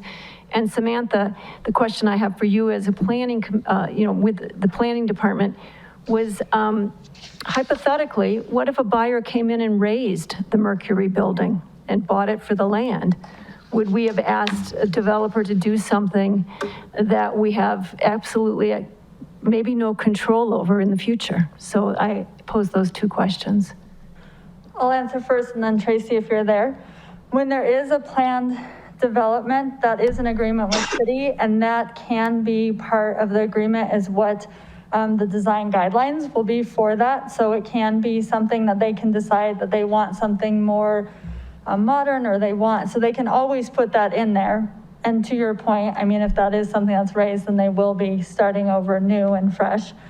But that is always something that can be included in a plan development agreement if they want it to look a certain way or have a certain material or have certain roof line. That is something that can be included. I appreciate that it can be included. I guess I was just thinking about potential burden on the developer with something that we can't control. But I appreciate that trying to seek for something that's congruent. Right. And it is true. I mean, that is there. There is always that possibility that something could happen with the existing, and then we would have, but maybe it starts the new trend and it starts a whole new language, architectural language for this site would be the whole new development. And then what is raised and then rebuilt would be follow that language. And it may be that doing it the different way would be less expensive. Yeah, so until that's explored, we don't know. Tracy, do you want to make a comment? Can you hear me? Yes. Okay, great. Yeah, a little additional information that kind of makes this more interesting. We are working with a group that has the existing Mercury building under contract. And so we should be back in front of you within 2 or 3 months to present a plan for that. And I don't want to get ahead of myself, but we are looking at a conversion of that building for mixed use and also some additional residential development. And so really, we're kind of trying to look at the whole thing holistically and as kind of a campus. So that comment from the Planning Commission didn't really trouble us at all. You know, I think it makes sense to look at the whole thing as a whole and do some planning that makes sense for the long term for both properties. We're even talking about sharing some amenities and have some overlapping use between the mixed use commercial, which will exist for both projects. So, you know, no heartburn on our end for that stipulation. Thank you. Thank you, Tracy, for your work on this project. Any other comments by councilors or questions? Yeah, I have a couple of questions. Thank you for that presentation. I saw an email earlier today, and I think you already addressed it from the Durango Mall on notification that it didn't take place. Did I misunderstand that, or because you explained it a little bit? But. Yes, so for conceptual plans, this is conceptual PD, that it is required to be published in the Durango Herald and posted, which is the sign out in front on the property, which both of those were done. It is not required to receive mailings. The Durango Mall thought that they were supposed to receive a mailing. They did not, but they would receive a mailing for the preliminary. But I have been in touch with them and their attorney, and I will be working closely with them to notify them of any future plans that come in and any future meetings, myself personally, to make sure that they are notified. But they were notified per the Land Use and Development Code. Yeah, and this is just to clarify certain things that, one is they mentioned the restriction on residential. Is that something that is correct, or? So within the Colorado Development of Transportation's access permit, which allows Mercury to have access as well as the mall and the theater. At that point, when they wrote that access permit, they did not write anything about residential because they did not see that coming. They just saw the business park, the mall, and other residential uses as well as the theater.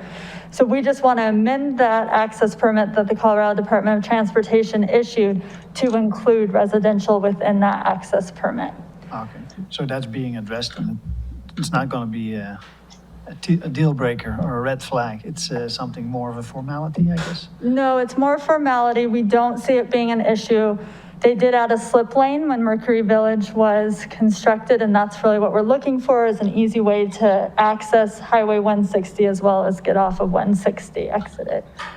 Is that little comment part of this, the requirement for that access to be allowed? Is that part of the conditions, or is that something that came up after you wrote the? That was something that I added specifically as a condition to address the mall's concern. We typically work with CDOT, especially on anything, well, we have to, for anything accessing Highway 160, 550, there has to be that access permit. And all of those have to be amended, from the small little restaurant on North Main to something large like this. It has to work with CDOT to make sure that the roads do have what they need to accommodate this type of traffic. The last question I have is about the height. So I think the World Pay building is 3 stories high, is that right? And this one is 4 stories high on the riverside and 3 stories high on the roadside. Now, and I saw in the planning commission meeting notes that someone made already a comment on the height, and it was already checked off. And to me, it was a bit of a surprise, because 4 stories high on the riverside is, the view, the corridor view.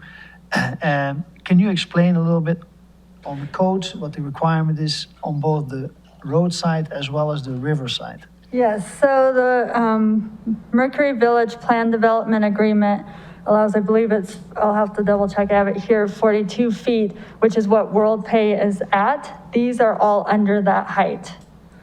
From the street, or can you? On both sides.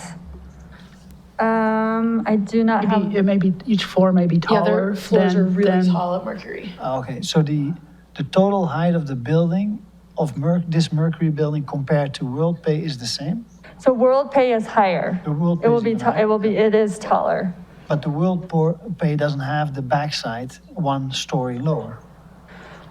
Right, it's not by stories, it's by height. So I don't have these with the dimensions on them, but when reviewed, they were below the height limit that's allowed by the Plan Development Agreement. And just so I understand correctly what you're saying, the World Pay building on both sides, let's make it very simple, is higher than the highest side of this building, or only higher than the front side of this building? Because this building on the front side, on the road side, is 1 story less. It was all elevations. The other thing to keep in mind too is that at this point it is conceptual, and we just recommended to Tracy to do a different design. So this may be completely changing, but they will, when they come in for their preliminary, have to meet that height requirement that's outlined in the Plan Development Agreement, which World Pay is exactly at that height limit. And maybe I'll ask it differently. What does the code currently say for this zoned property? For the height? Height restriction for the front and back side. Is it separate for the front because there's a road, or on the river because there's no road there? No, it is not different. It's the same for all elevations. Tracy, were you going to say something? Yeah, if I could jump in. The way the code reads, the height is measured from either native or improved grade, whichever is lower. Since we're stepping down the hill, the fourth floor of our building actually steps. So where you see that fourth floor in a flat elevation, it looks like it's 4 stories tall, but it's not. That top floor is pushed back 25 feet roughly, which also creates some nice rooftop decks for the units on the top floor. So we meet that code by following the height from native grade straight up to our maximum height. The WorldPay building has really tall floor-to-floor heights. They're either 14 feet or 16 feet. I think they vary. And so that's why that building is so much taller at 3 stories. Our building, with the 4 stories, our floor-to-floor is 10 to 11 feet. So we're much more compact. I appreciate that clarification, Tracy. And I think either way, this will be addressed at a later stage as well, if I understand correctly. Any further questions or discussion by council? I'll just say real quick, I think it's a creative use of space. It's kind of a tough site. I like the plan of the mixed use in there. We haven't seen a condo project in a long time, I don't think. So that's kind of nice to see that coming out again. And so I'll be excited to see it again. And I just hope that with the new laws in the state of Colorado that we can somehow get some middle-income workforce housing in this unit and have that taken into account, since our fair share program doesn't address rentals at this point in time. Maybe we need to do an ordinance specifically for that even. Any other questions? No? All right, is there a motion?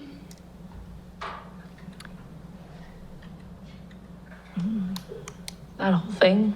You can just say Okay, I'll move to approve the proposed Mercury Rising mixed-use conceptual plan review with the findings and conditions stated in the staff report and discussed at this hearing with the conditions of approval. Perfect. Second. Any further discussion? May we have a vote, please? Mayor Pro Tem Noseworthy, Yes. Councilor Buell, Yes. Councilor Bossman, Yes. Councilor Youssef, Yes. Mayor Baxter. Yes. Now we're on to, thank you, Savannah, 10.2.2, a public hearing to consider the Reynolds and Ash Associates 564 East 2nd Avenue condominium minor subdivision preliminary plan.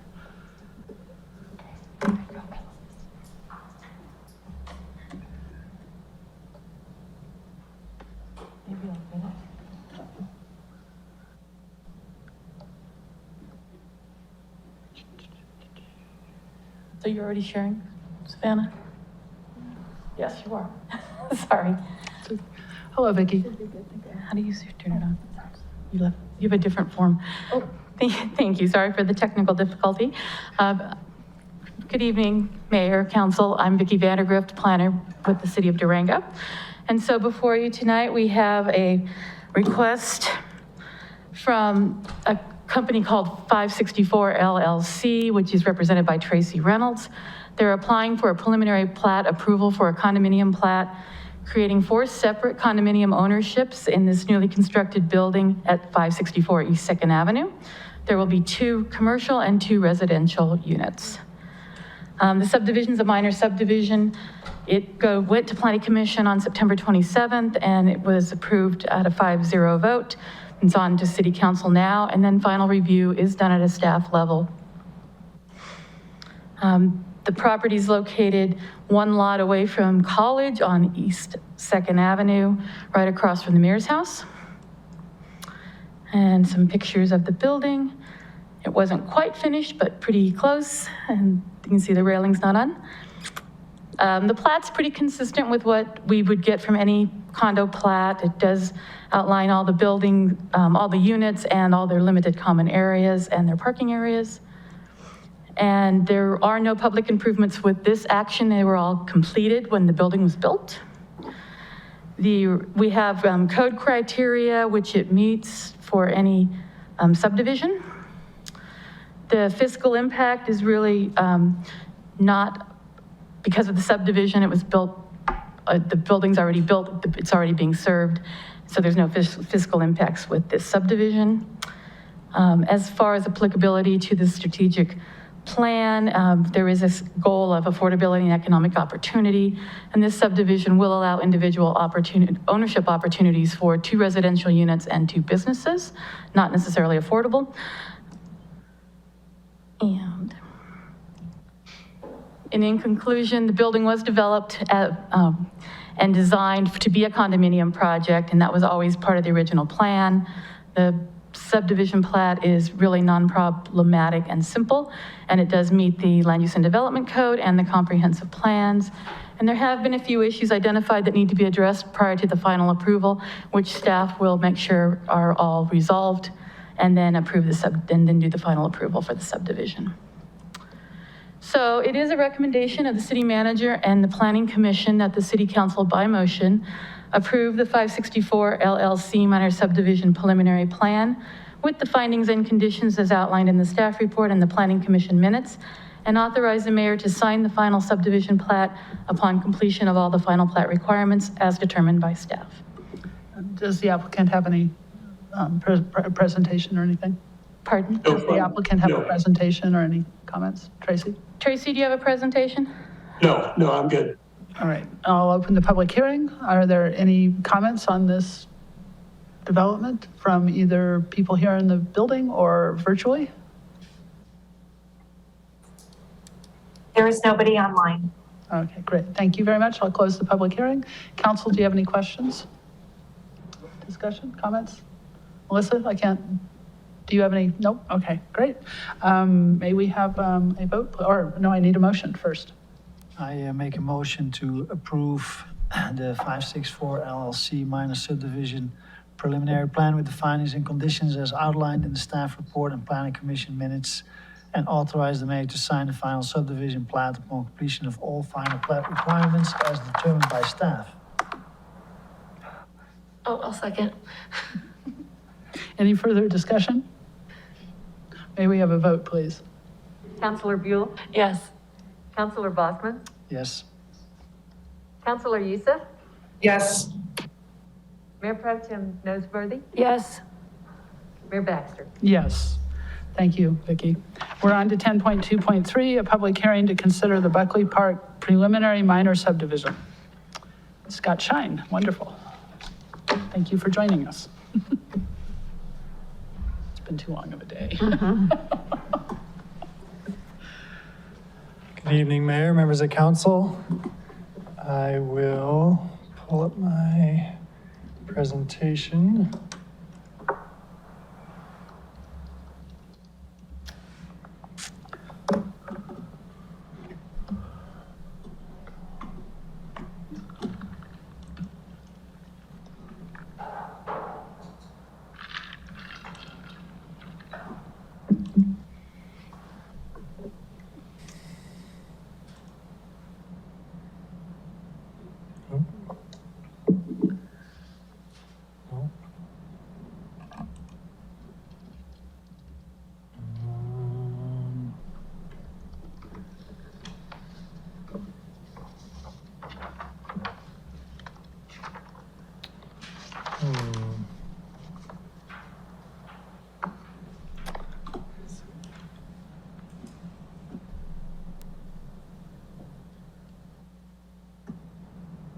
Oh, and Savannah left. She was one. There you go.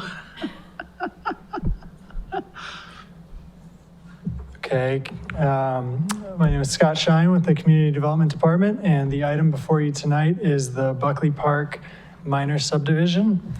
Minor subdivisions are only required public hearings for the preliminary plan stage. So Planning Commission saw this last month. You're seeing it tonight. Based on the action you take, they can move forward with final plat, and that can be reviewed administratively. So that's where we're at in the process. This is a request from the school district to subdivide the existing parcel, which is about 4.7 acres. It includes what I would refer to as the upper part of the property, which is the 9R historic building, historic high school building, the auxiliary buildings, And then coming down the hill, it includes the Buckley Park property. They're proposing to subdivide the property into 2 parcels. The lower portion, about 1.5 acres, will contain what's commonly referred to and has been used as Buckley Park. And then the upper 3.3 acres will contain the historic high school building, those auxiliary buildings, and the parking areas. As you've heard so far tonight, there's a lot of community concern about potential future uses of the site. But I want to make it clear that tonight is just about the subdivision. There's no authorization of any change in use. There's no authorization of any redevelopment or construction activity. This is only drawing a new property line to parcel off Buckley Park from the larger piece of property. I'm sure we'll touch on that again, but as community members have heard about this, they've taken the opportunity to express their concern about future use. So I just want to be clear on the front end that this is not a use-related approval. It's not a redevelopment approval. It's just a subdivision. So I have a few pictures and maps for context. I'm sure we're all very familiar with the site. This is a roughly a hand-drawn approximate location showing the property, proposed property boundary. As you can see, it's up close to the existing property or parking lot. It's about 17 feet away from the edge of that parking lot, and I'll show you some more pictures about how that relates to existing vegetation, existing access, and things like that. But that's just some quick image to get us oriented. Some other images, just looking at what a beautiful property it is. There are a lot of mature trees around the park and even up on the historic high school portion of the property. The main high school building was built in, I think, 1916. It is listed on the National Register for Historic Places. The auxiliary buildings were built in 1955, and since 1977, the high school building has been used as the administrative offices for the school district, and the city has held a lease to hold events and maintain Buckley Park as a park for many years. The current lease runs through April 2023 with a provision for joint termination of that lease upon mutual agreement of the parties. But a beautiful historic building in our community. And then Buckley Park is obviously a hub of activity. So just orienting us all, the hillside and the many events that I'm sure we've all been to at the park. So this is the subdivision plat. A better copy was provided in your packet, and I'll touch on some specific points, but you can see the main new line there. There's some other things shown on here, like previous abandonments of right-of-way and things that I'll touch on in more detail, but this is the line that's being created by the subdivision.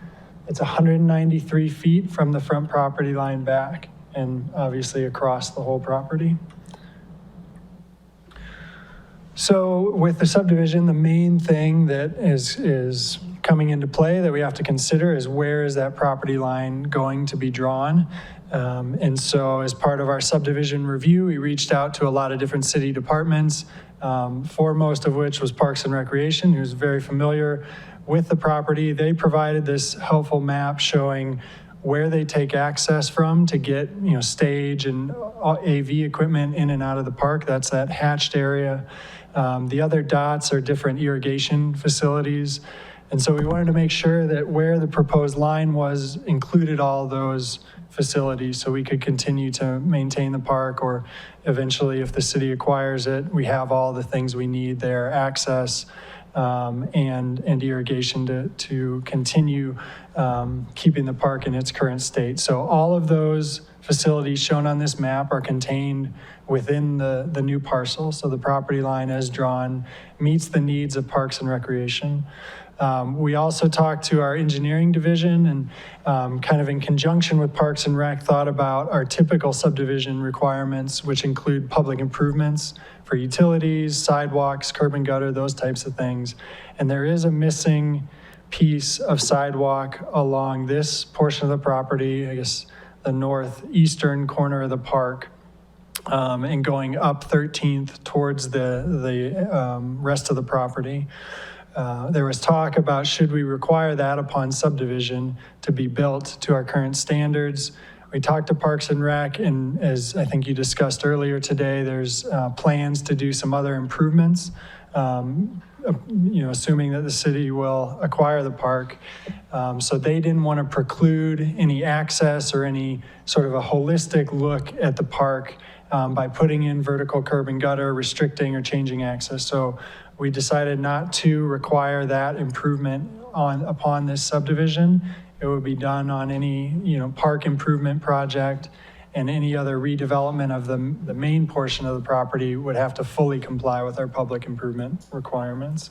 So that's the rationale behind that.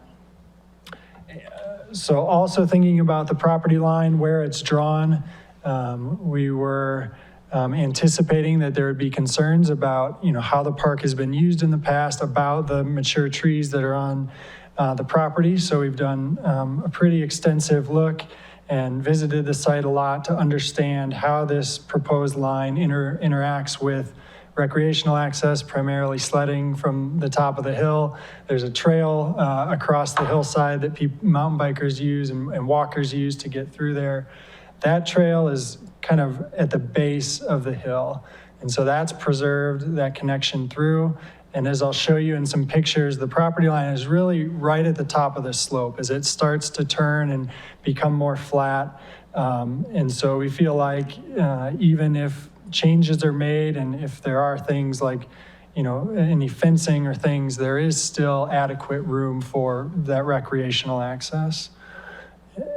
The mature trees, we'll get into in more detail, but you can see where the line is.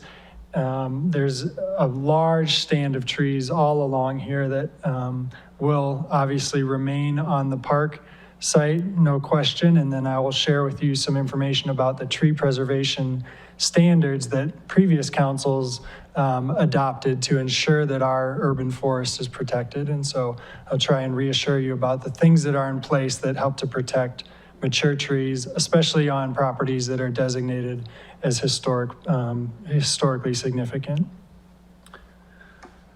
So again, just for reference, some pictures from earlier today of those trees along that eastern boundary.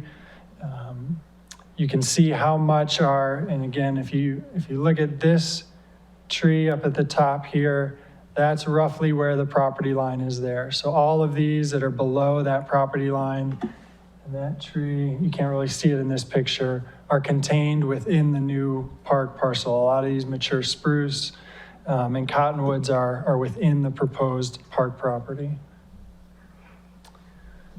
As I said, we kind of oriented the subdivision plat to the improvements that are on the ground, and it's 17 feet from that edge of the parking lot to the proposed property line. So that's what that tape measure is showing that you can see is 17 feet. There is mature spruce right here that would not be in the proposed park property. But then again, looking back that way, you see a lot of that mature vegetation is within the park property. So it's not very, I would say the line falls in a way that contains most of the mature vegetation within the park property. Then there were some comments about the mature trees along 12th Street. There's been talk that we have not been a party to about changing the design of 12th Street. This in no way gives approval to do that or allows any of these trees in the right-of-way, which are currently owned by the city, to be removed. So that does not change. These are city-owned trees, and this subdivision does not impact the design of 12th at all. I mentioned our tree preservation standards, and I'll just read those to you or summarize those to you so that we're all familiar with what's in the code. This division about tree protection applies to the protection of existing trees on parcels that are proposed for development where a landscape plan is required. So on a subdivision, a landscape plan is not required because they're not actually constructing new improvements, they're not doing redevelopment. When we get a site plan submittal for any potential redevelopment of the site, a landscape plan will have to be provided. And part of that will be a tree survey of all the mature trees on the site. So they'll be required to do an exhaustive tree survey. And the way our current tree preservation standards read is that any tree with a diameter breast height, it's called the DBH, of 5 inches or more must be preserved. So any large tree, 5-inch diameter, it must be preserved on a property which is designated as a historic landmark.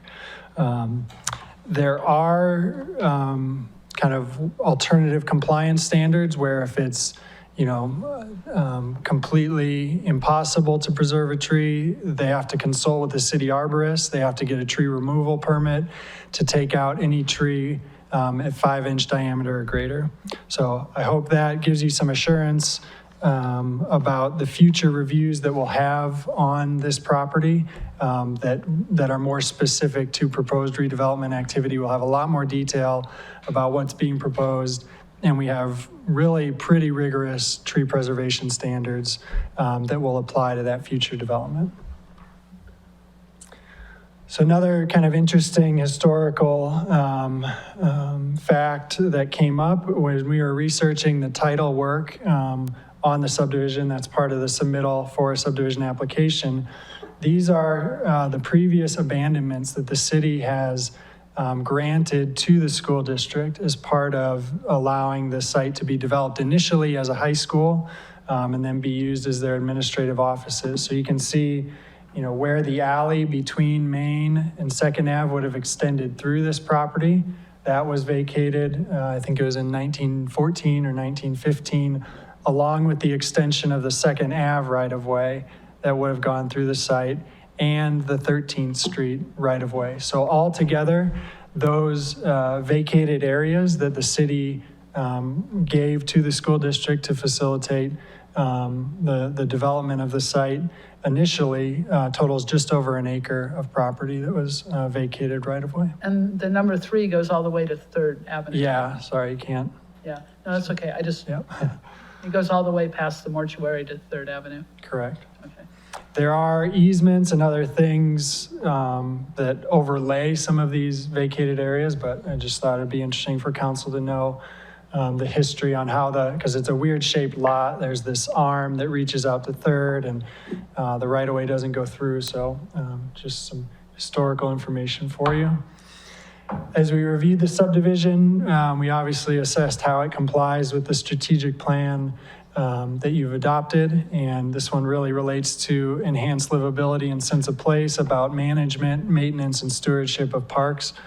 This is related to the effort to make sure that this key park facility stays in public usage.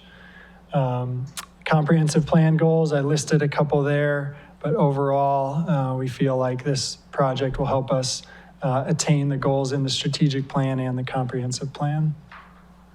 There's very specific review criteria that are in the Planning Commission staff report that were in your packet, and I'm happy to touch on those in more detail if you have questions about those, but our analysis indicates that this minor subdivision complies with all the applicable criteria.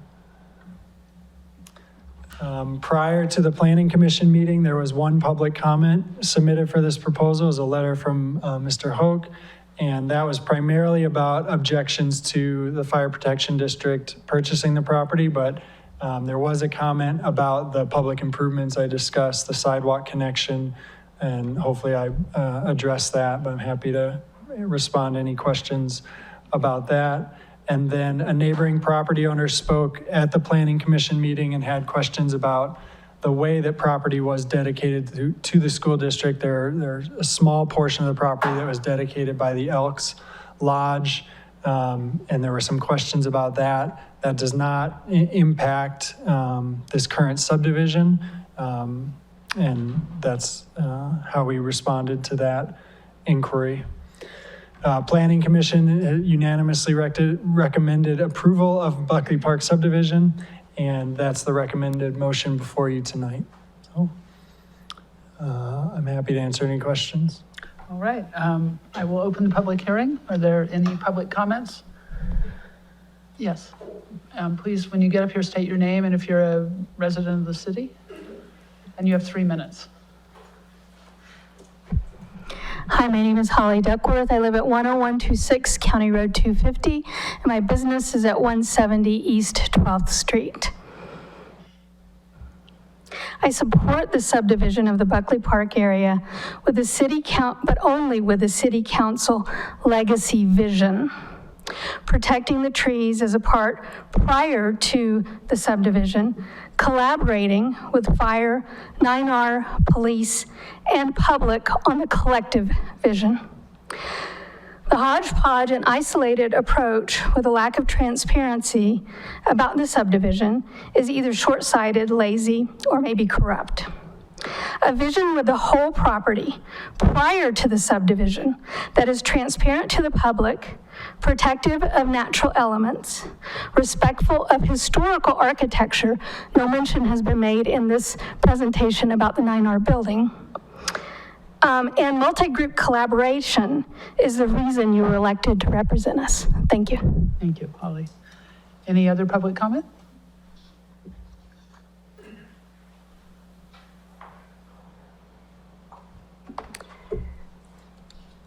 Hi, my name is Jules again.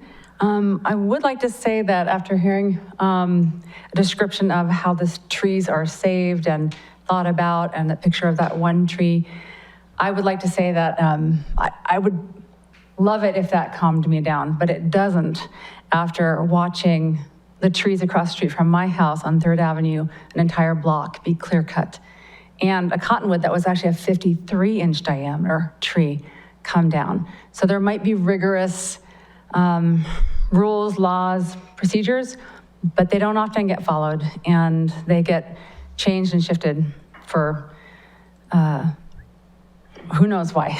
So anyways, what I wrote to say here is that if this moment is the moment where a permanent subdivision lot line is decided, if this is the moment where we have a chance to save a forest of 14 large canopy trees or allow this forest to become a parking lot, I think it's time to take a serious pause. That 17 feet off of the parking lot, I walked that line and there was that one spruce tree that was shown, but there's 14 trees in there that are large. There's not just one. There's a group of 6 that are on the southwest corner that would be inside the subdivision lot of the school side that are huge, and they're a huge stand of trees. Last night, I called my nephews and I told them that I was speaking at a city council meeting and I had a chance to save some trees. And I asked them, what would they want to say? And you know what they said? They said, it doesn't matter, it's too late. So let that sink in. Everyone in this room knows that kids listen to our actions more than our words. If we say we are preserving a park for future generations, and then they see large old trees coming down, which part of that message do you think they are really going to pay attention to? The hopelessness of our youth is so tied to climate change and the destruction of trees. If the fire department can use this property without cutting down a single large tree, then maybe they can be the heroes and donate this forest to the children of Durango. And if this site is not usable without cutting down these trees, then maybe 9R can put those trees in a land trust or include them in the Buckley Park subdivision for the sake of the children. Let our actions reflect our words. Any of you who drove down 32nd Street and saw the majestic cottonwood tree before it was taken down, you might have noticed signs hanging on the fence in front of the trees before it came down. And do you know who made most of those signs? They were little girls. They came by, they told me they stayed up late to paint a sign, and they got up early before school so that they could come and put their sign up because they wanted to save that tree. They loved that tree. And now they drive by every day on the school bus and they see that it's gone. Those kids are watching our actions. Jules, I'm sorry, but your time's up. I know, it's tough. Let's give them just a sliver of hope. Thank you. Any other public comment?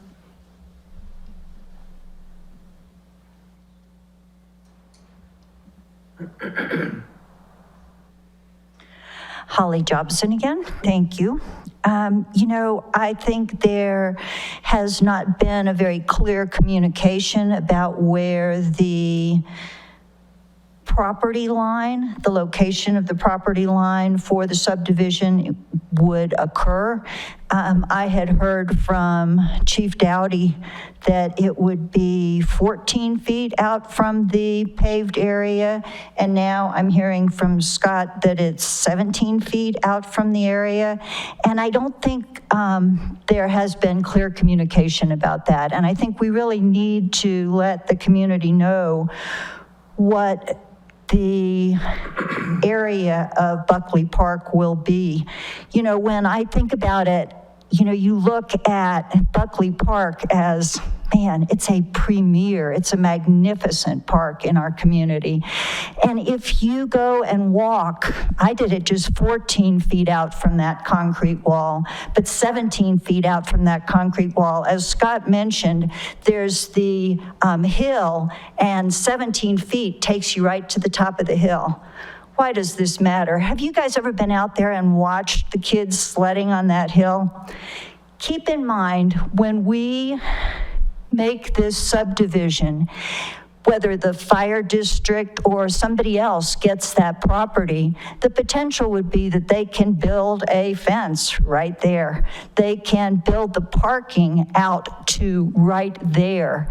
And we are just taking that away from the community. You might think, a sledding hill, come on, lady. But this is an important part of our community. It's an important part. Some of you say that you really stand up for our neighborhoods. It's an important part of our neighborhood. And I think all of us should be looking at it as an important part of Durango. We've had people addressing the trees, and I appreciated what someone already said about these rules seem to change arbitrarily. And I have heard, those magnificent big spruce right in front of the old high school. I have heard Chief Dowdy again say, first off, he said, I think those are the first time I spoke with him, he said, I think those are a real hazard because they could fall on somebody. And the last time I heard him say it, he said, I think the city arborist considers those a hazard. So somebody can come up and just say whatever, and it's like they're gone. With all of this, it's just important for us to consider what we're willing to let go of. I hope you guys will push this back to 9R and say this needs to be reconfigured for the subdivision. Thank you. Thank you, Holly. Any other public comment?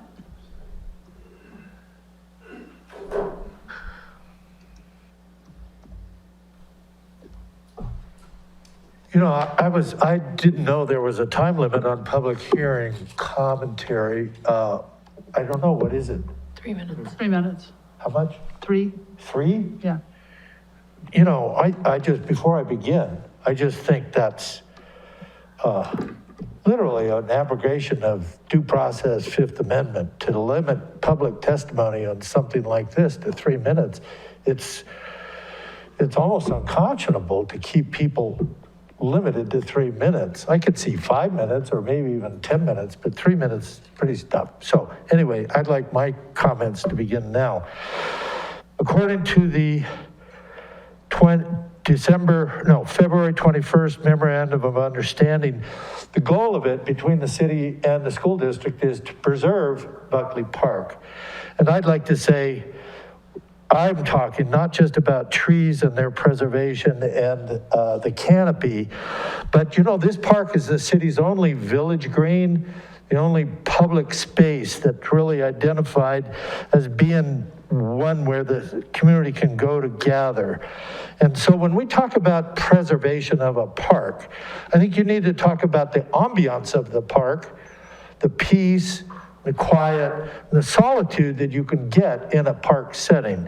And I say that, is it going to be possible to preserve Buckley Park if the fire district goes into 9R and the following results? significant constant traffic around the park. You can only get into fire from the East 2nd and East 13th accesses, and they can only get out of their emergency vehicles down 12th or down 2nd Avenue, and if they're going north, they have to go up Main Avenue. So the congestion is going to increase significantly. If they can't provide for parking, if the police department goes in there with the existing parking, they're going to have to expand that parking area. And that parking area, you'll end up with retaining walls, possibly of significant height, all the way to the property line, cutting off sledders' access to the flat spot before the grade begins. If they put in parking up there, the police department needs secured, well-lit parking that is fenced. And we're going to end up with industrial-type lighting on that park at the very top of it, where the light presumably will shine down into the park. I think that the emergency service disruptions are going to be significant, and they're going to be 24/7. And as you heard earlier about Ms. Reno's letter, the noise is going to be significant. So for the first time in 107 years, Buckley Park could change from a quiet, restful daytime space to a noisy, industrially lit, high-fence, 24/7 active space. So given this, it's hard to imagine how the ambiance of this space, its solitude, its peace, as well as its function as Durango's truly only open space and a site for community function events, can be preserved. And that's your goal in your memorandum of understanding. Preserve Buckley Park. Preserve it for what? Not just tree preservation, but for its use by its citizens without significant disruptions, noise, congestion, etc. And so I know you didn't have anything to do with the decision to allow for the sale to the fire district. You're kept out of it. It's a secret contract until it closes. But I urge you to communicate to Durango 9R and the fire district that the fire station is antithetical to a preserved park. Thank you, Greg. I appreciate it. Any other public comment?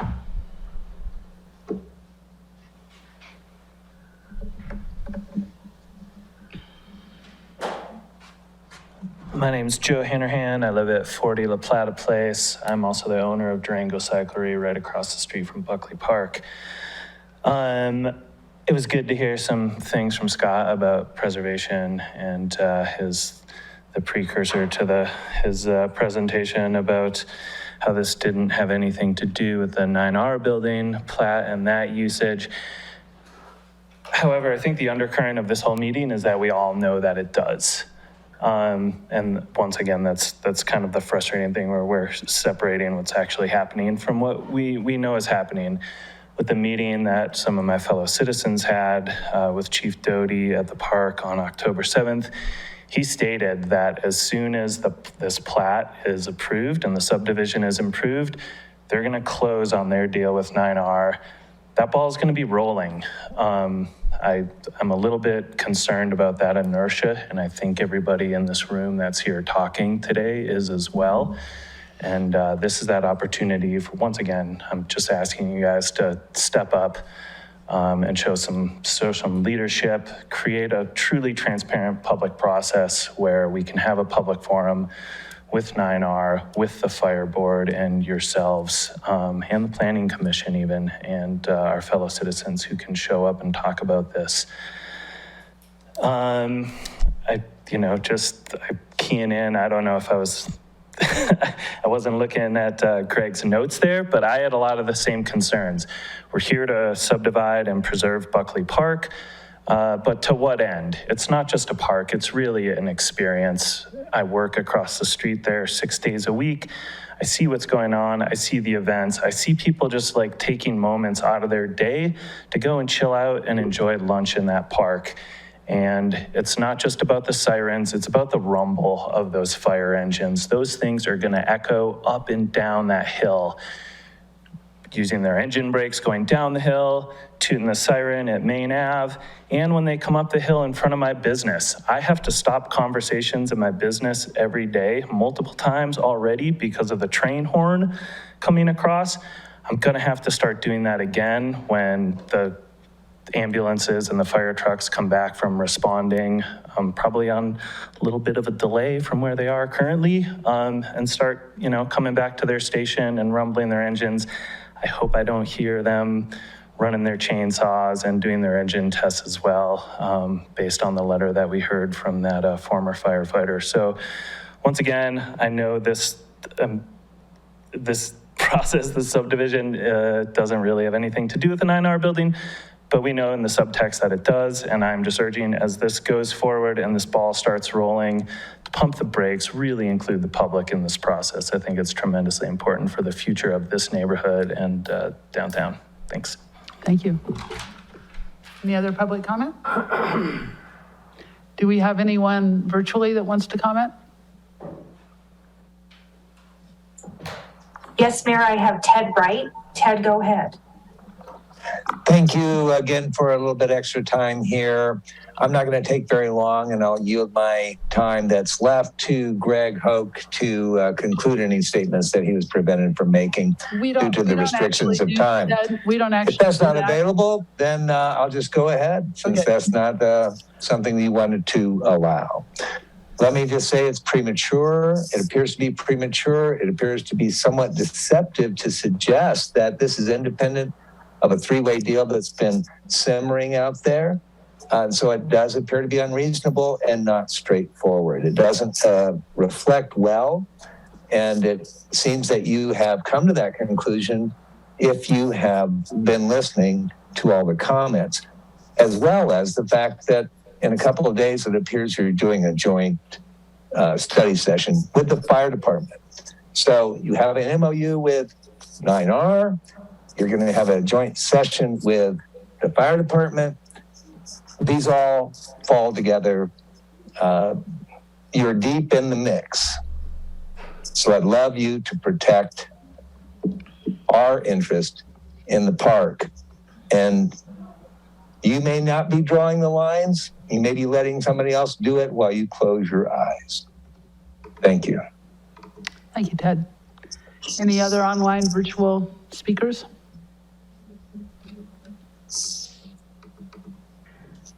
I had Michael, but Michael just dropped off. It doesn't look like there's anybody else. Oh, wait, there's some more. Hold on.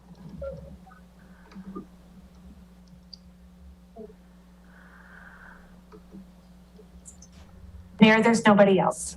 Okay, wonderful, thank you. And I'll close the public hearing with that. Councilors, do you have any questions, considerations, comments? I have a question for Scott, if you could come back up to the microphone. And could you put up, please, the proposed lines for the park?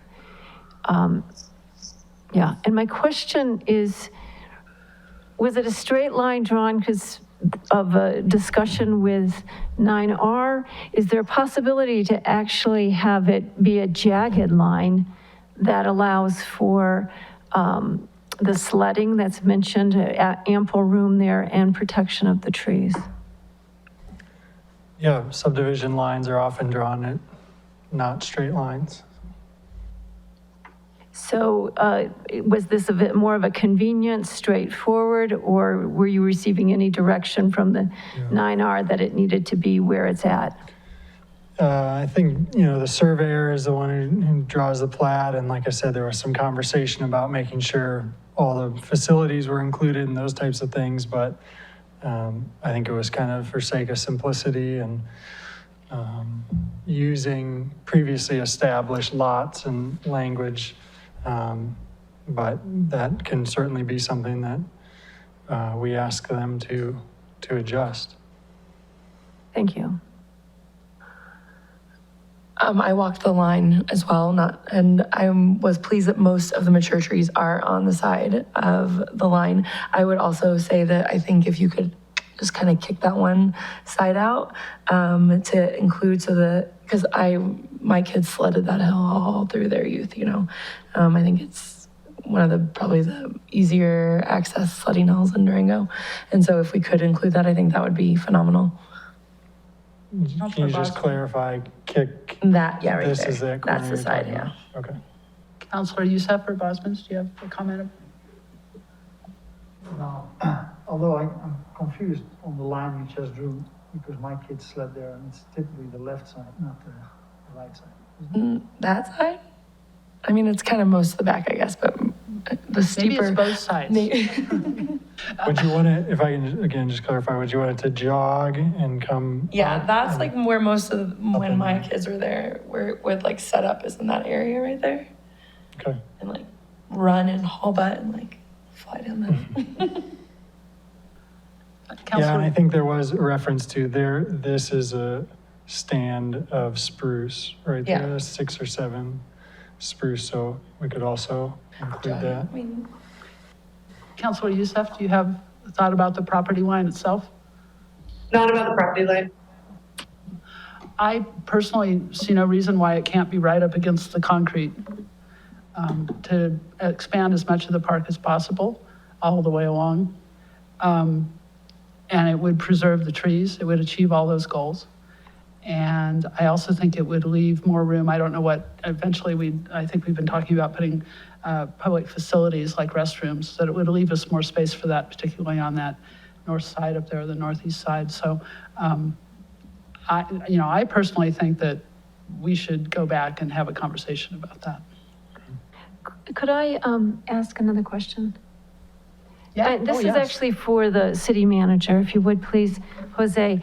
The final comment by Mr. Wright implied that we were in a three-way discussion over this, and I think the public needs to hear when, because I remember it was at a a fire district city meeting in, I think, 2 months ago, the first one we've had, where the idea of co-locating with the police department was first raised. So I think, can you clarify the limited the fact that this is not a three-way discussion at this point with regard to co-locating with the police department?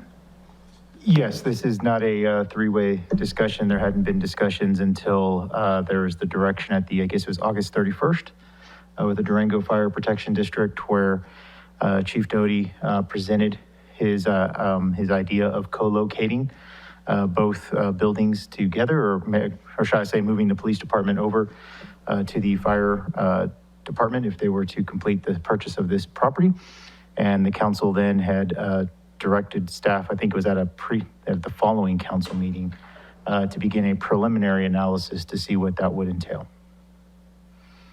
Yeah, I think that's very clear. The public really needs to understand that was an idea presented in public to us.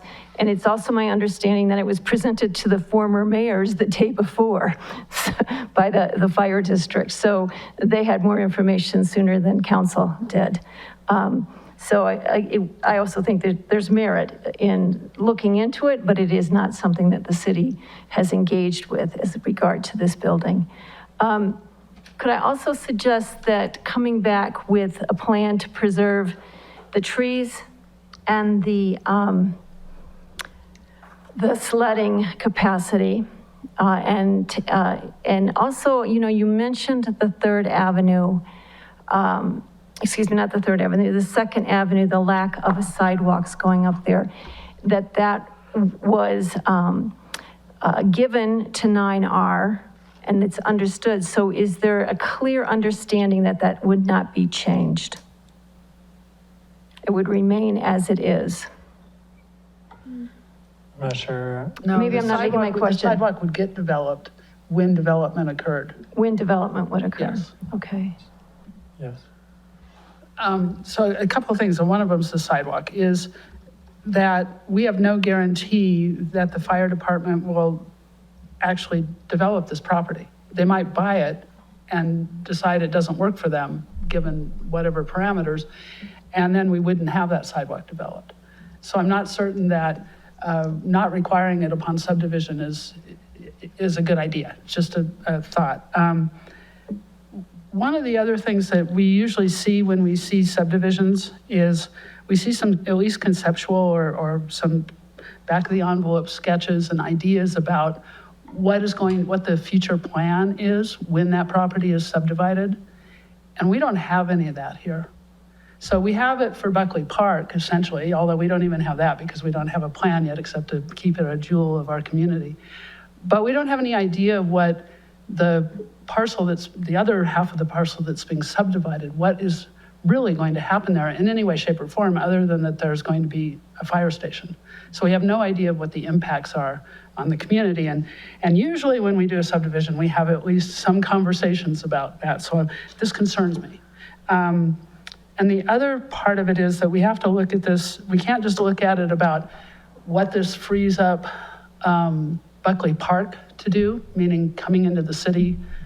It also frees up the other half of the property to have something done to it. And again, we have no idea what that looks like. So I'm really a little bit uncomfortable with that, and I really like the idea that we want to preserve as much of the vegetation and the green as possible with Buckley Park. So I think that if we continued this conversation so that we could have that discussion with 9R about can we change this property line, because obviously it doesn't have to be a straight line. That might also give us some time for the fire district to sit down and say, hey, here's our thoughts, here's our ideas, because we've heard such a range and mix of ideas, and we have no idea where the truth is. I have no idea what Hal is actually thinking. I have no idea what the fire board is actually thinking. They have not spoken to us once about their plans for this building, and I think it would be in their best interest to have those conversations. I think it would be in the community's best interest to have those conversations. I think it would be in the city's best interest to have some idea, because what if their game plan, and I'm not saying it is by any means, but what if the idea is they want to take all the parking off of 12th, they want to take all the trees off of 12th, they want to take the sidewalk off of 12th, and they want to do something over on 13th. And the city has to come back and say, I'm sorry, fire district, but we can't let you do that.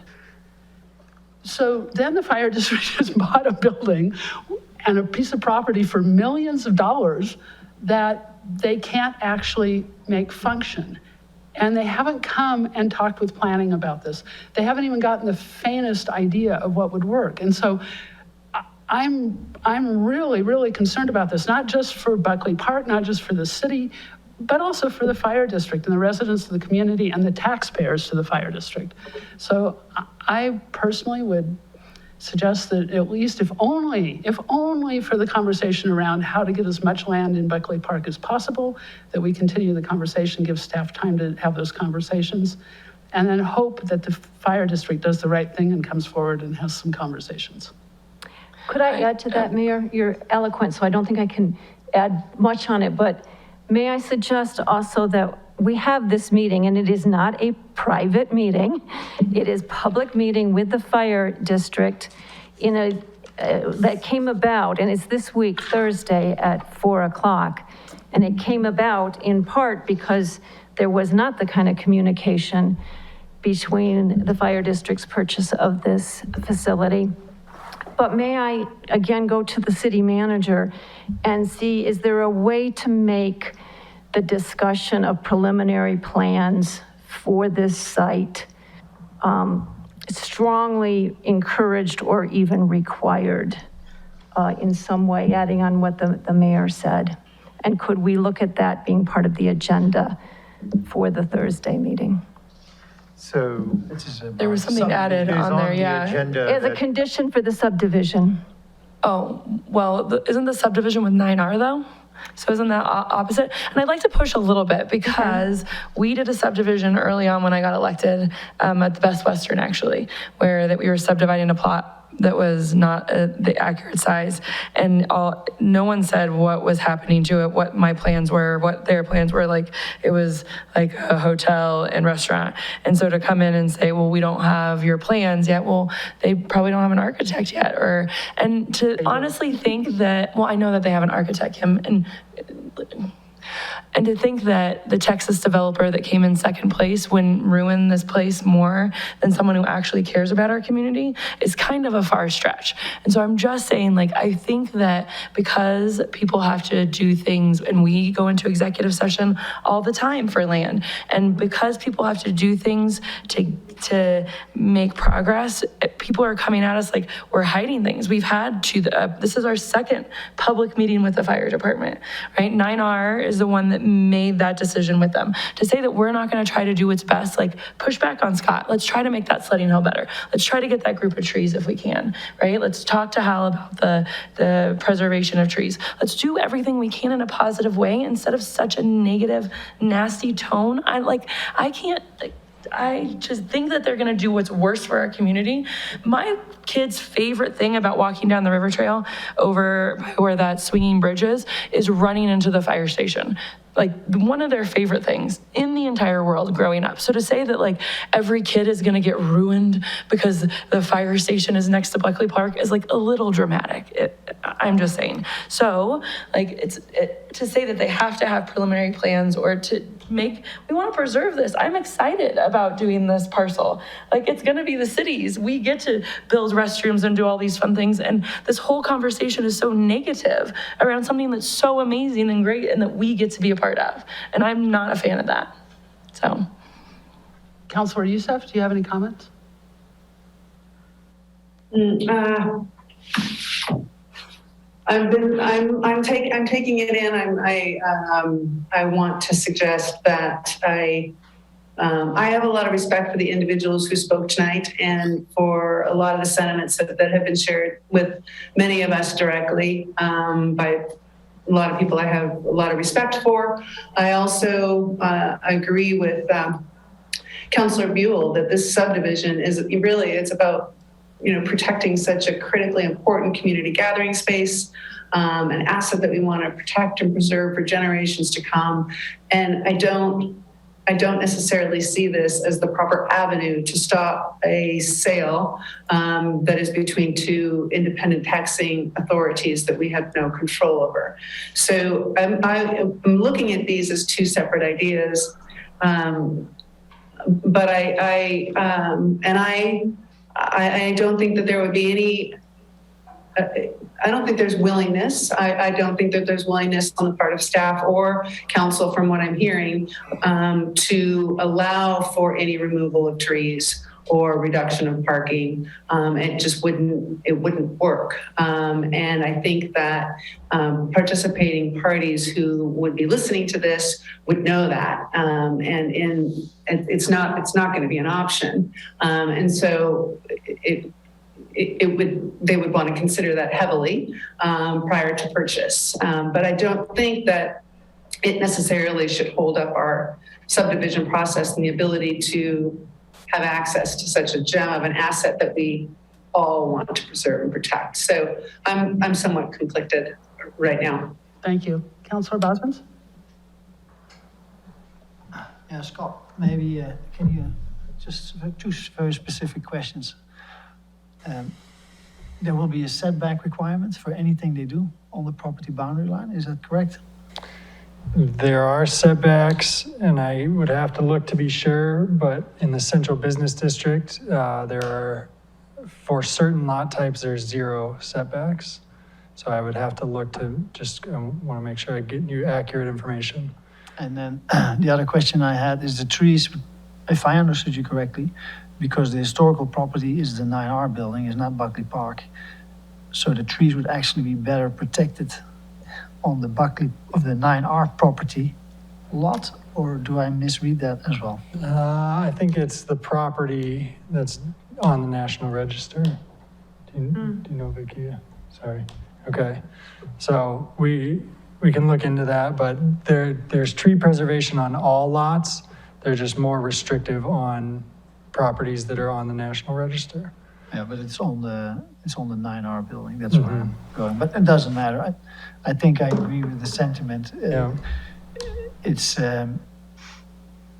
very clearly heard that there's a lot of concern, but I also think this is a great opportunity to make something beautiful in a central location. I think as staff, we have pretty clear direction, and I'm happy to go back and talk to the applicant and their surveyor and bring Well, back a revised I'm actually survey. going to make a motion because because this is a meeting. We can make motions and vote. So I'm going to make a motion that staff goes back and talks with the property owner, 9R School District, to see if we can maximize the amount of green space that ends up in the Buckley Park subdivision, even if that means going all the way to the concrete lines, and whatever we can do, maximize the amount of it, and then come back to council with that option. I'll support that. I just Is that a asked Dirk second? about a formal so continuance. I'd like to just be clear, this is really a continuance of this Yeah, item? I'll support that. Yes, that's a continuance. So is that a To second? date, do we want to set? Yeah, I think we should provide for a date. A date certain. Okay, so Yeah. 2 weeks, What's the next? That's our First meeting next- in November? November 2nd, I think, yeah. November 2nd. So the public hearing is continued until November 2nd Well, we with already closed the directions. public hearing, but the decision item, so it may be that if they bring back a different proposal, you will in effect have to go ahead and have additional public comment on it at that Right. point. Right. But no more public hearing? No, I think you probably may need to Yeah. because it will be a different proposal. Right. Dirk, would that mean that it'd have to go back to P&Z or Planning Commission? No, I don't- That's a good question. I don't think so. I think that the planning commission's made a recommendation. They've reviewed it. I guess it depends on how much has changed, but I don't think we will. Okay. Just want to make sure. Thank you. Can I say something on Yeah, I was just going to discussion? ask for any more discussion, so. So first of all, under discussion, I want to thank councils for their views and for, stating that. I think there's so much confusion around what's been said or indicated would be required, that while maybe we can't require some kind of preliminary plan, I do think we have an opportunity on Thursday to at least get more clarity on what the fire district may think it needs with regard to this easements. And that could be really beneficial. And I know one conversation I had with a constituent was, the person said, you don't even want to try to stop the train wreck that may be happening. And so I want to be clear that giving every opportunity to the fire district to really share with us what it is they think they're going to need or how they're going to make this work without making it a definitive, you must do this. I want to keep that an open door as a possibility. So for that reason, I think a little additional time to get possibly some more space to have this conversation with 9R for our rationale, to understand better if the trees are protected being within our boundaries or even more protected being in the boundaries of a historical building as well. Thank you. I'm just questioning if this is a 9R's property and they're asking for a subdivision. Are we going to tell them how to subdivide? I mean, that's what we can push a little bit, but at what point do they say no now? And then we It's a say because of negotiation. trees, but the trees are apparently very well protected on either side of the property. We talk about the sledding hill, but if the tree line is on the side of the Buckley Park, the sledding hill is on the side of the Buckley Park as well.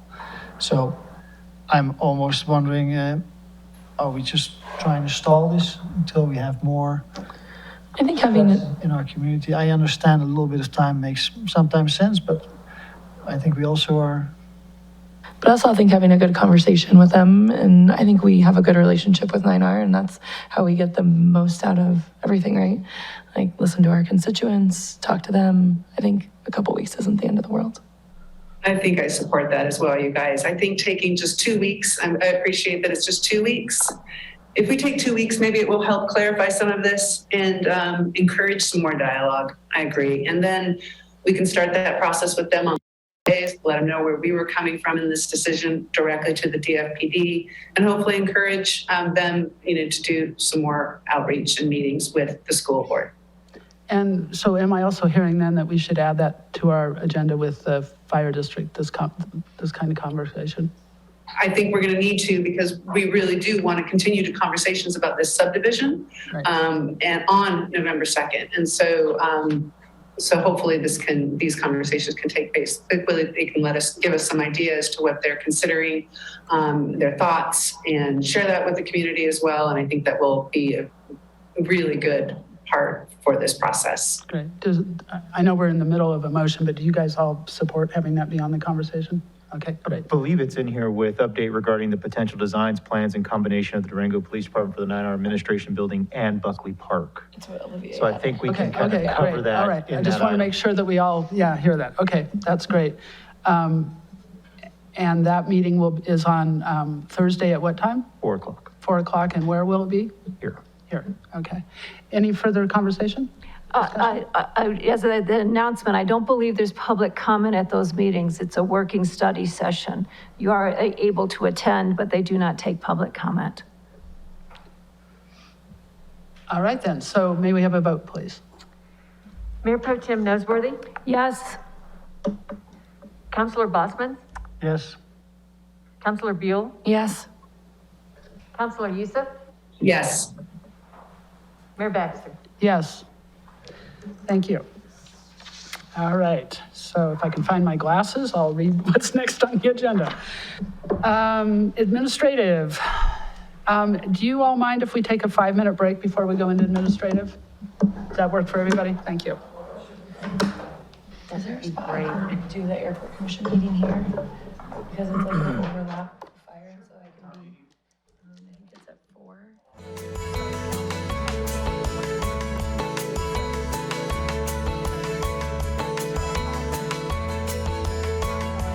Thank you.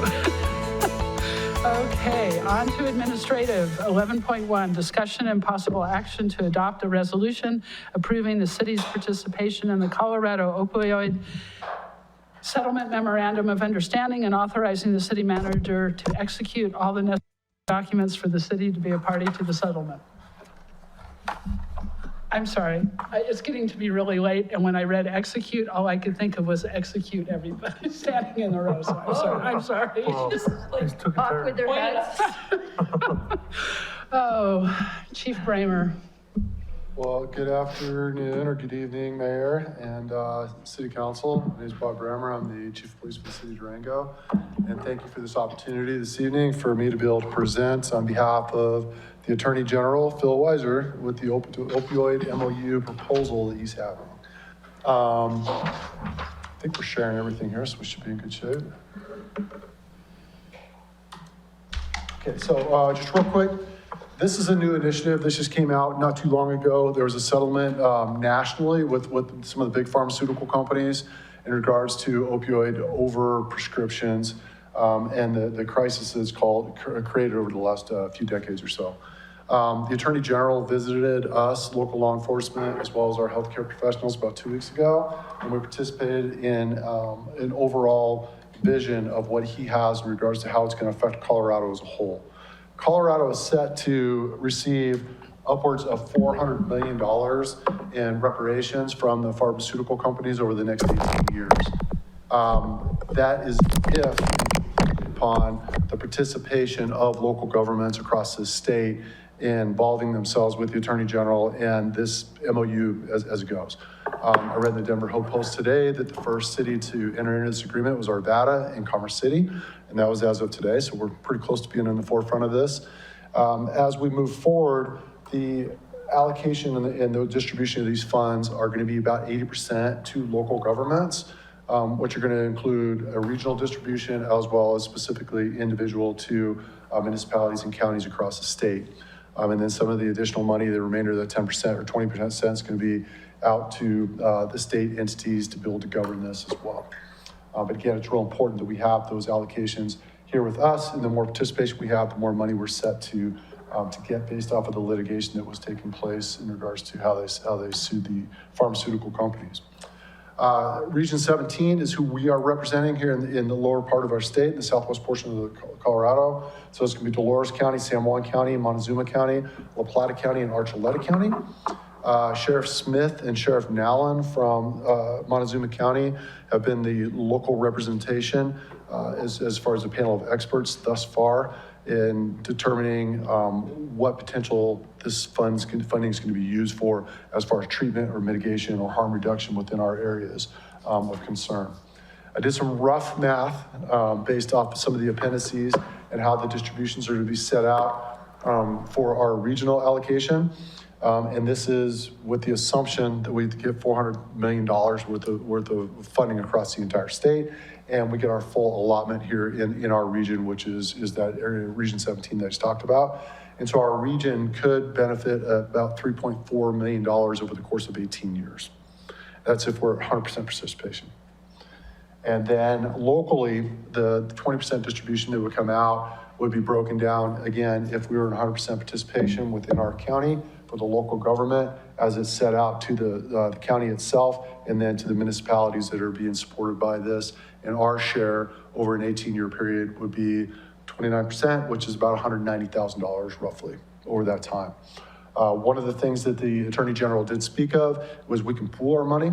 So it can either be used individually for this local government portion of that, where the city of Durango can use that, or we can put it back into the region contribution. And then if everybody agrees to do that, it bolsters that portion of it so we can get more central bang for our buck. And what we're looking at doing is we know that enforcement, wresting our way out of this problem, is not going to occur. So what we're looking at is more of a treatment option.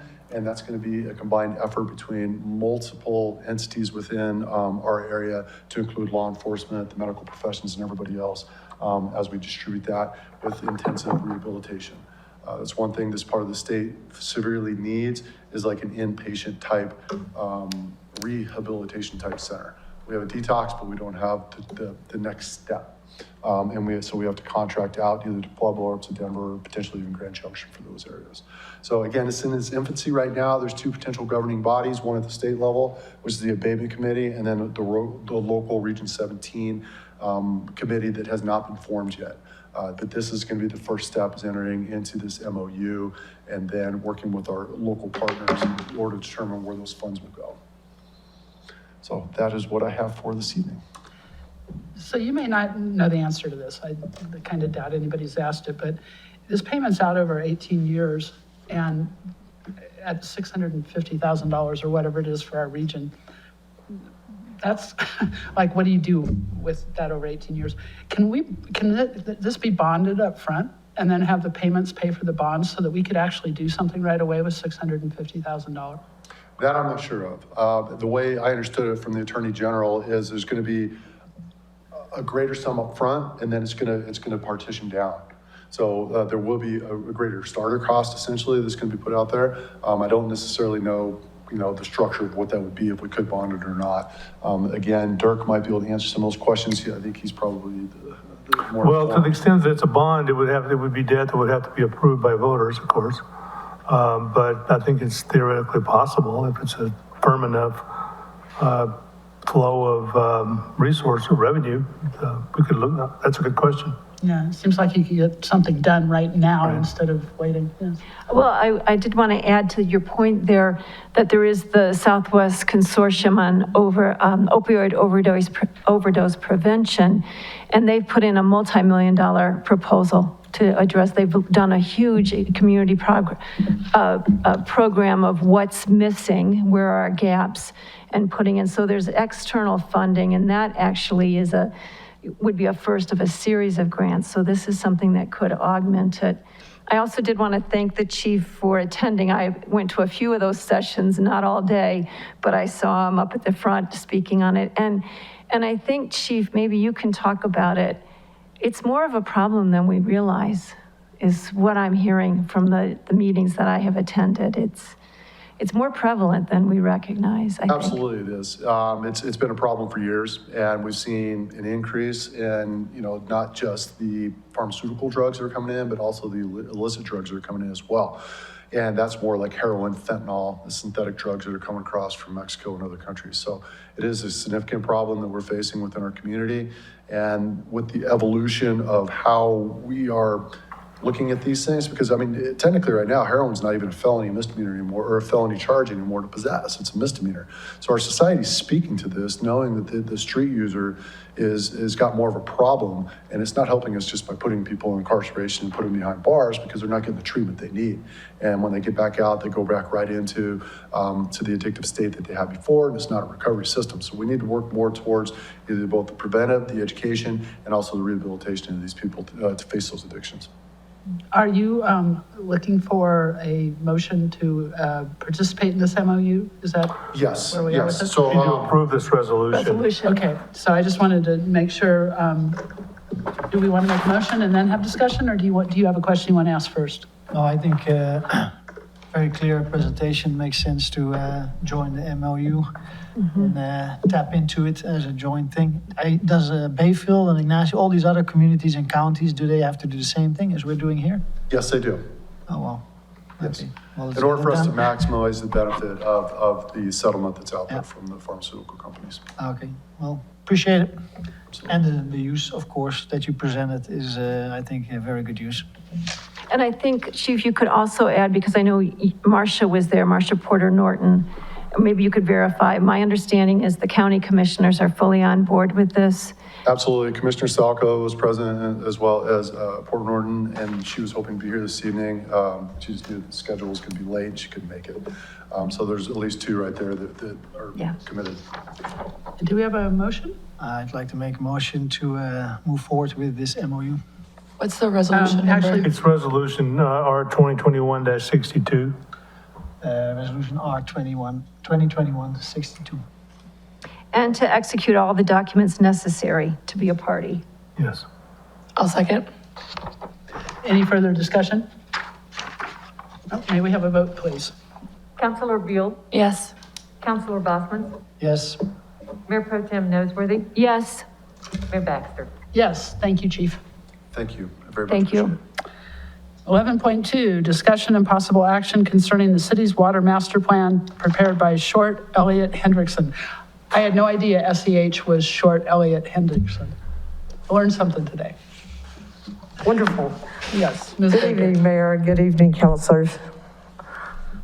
I'm pleased to be here today, and I'm just introducing, and this is a master plan for a water system that has been underway for a year, so I can really claim zero credit for this, but I'll acknowledge that SEH has been our contractor engineer on the project. It's a $95,000 project that's been underway, and Jared has led the charge from utilities end. So we've got in your package background of basically what's happened up to date. There is one mistake on the second line of the purpose project description. It should be 2020 and not 2000. And if there are any questions about that, I'm happy to go through those. Otherwise, Paul O'Neill, the project manager, is here with us tonight and has a presentation that will give an overview of some of the water master plan. I know it's not new to any of you, that you've been deeply into it, and we appreciate the feedback and that we've gotten and included so far, but I think Paul's got a little bit more visual information that might sort of bring us all into a good place to have a conversation. Okay, so before Paul starts, I just want to clarify or just make sure that I understand. So what we would be doing today would be voting on whether we adopt the plan or not. Is that the understanding? That is what we were proposing, and the plan was described in a letter from the IAB suggesting that the plan be adopted. Great, I just wanted to make sure that was clear for everybody before we start into a presentation so we know where we're going. Thank you. Thank you. Mm-hmm.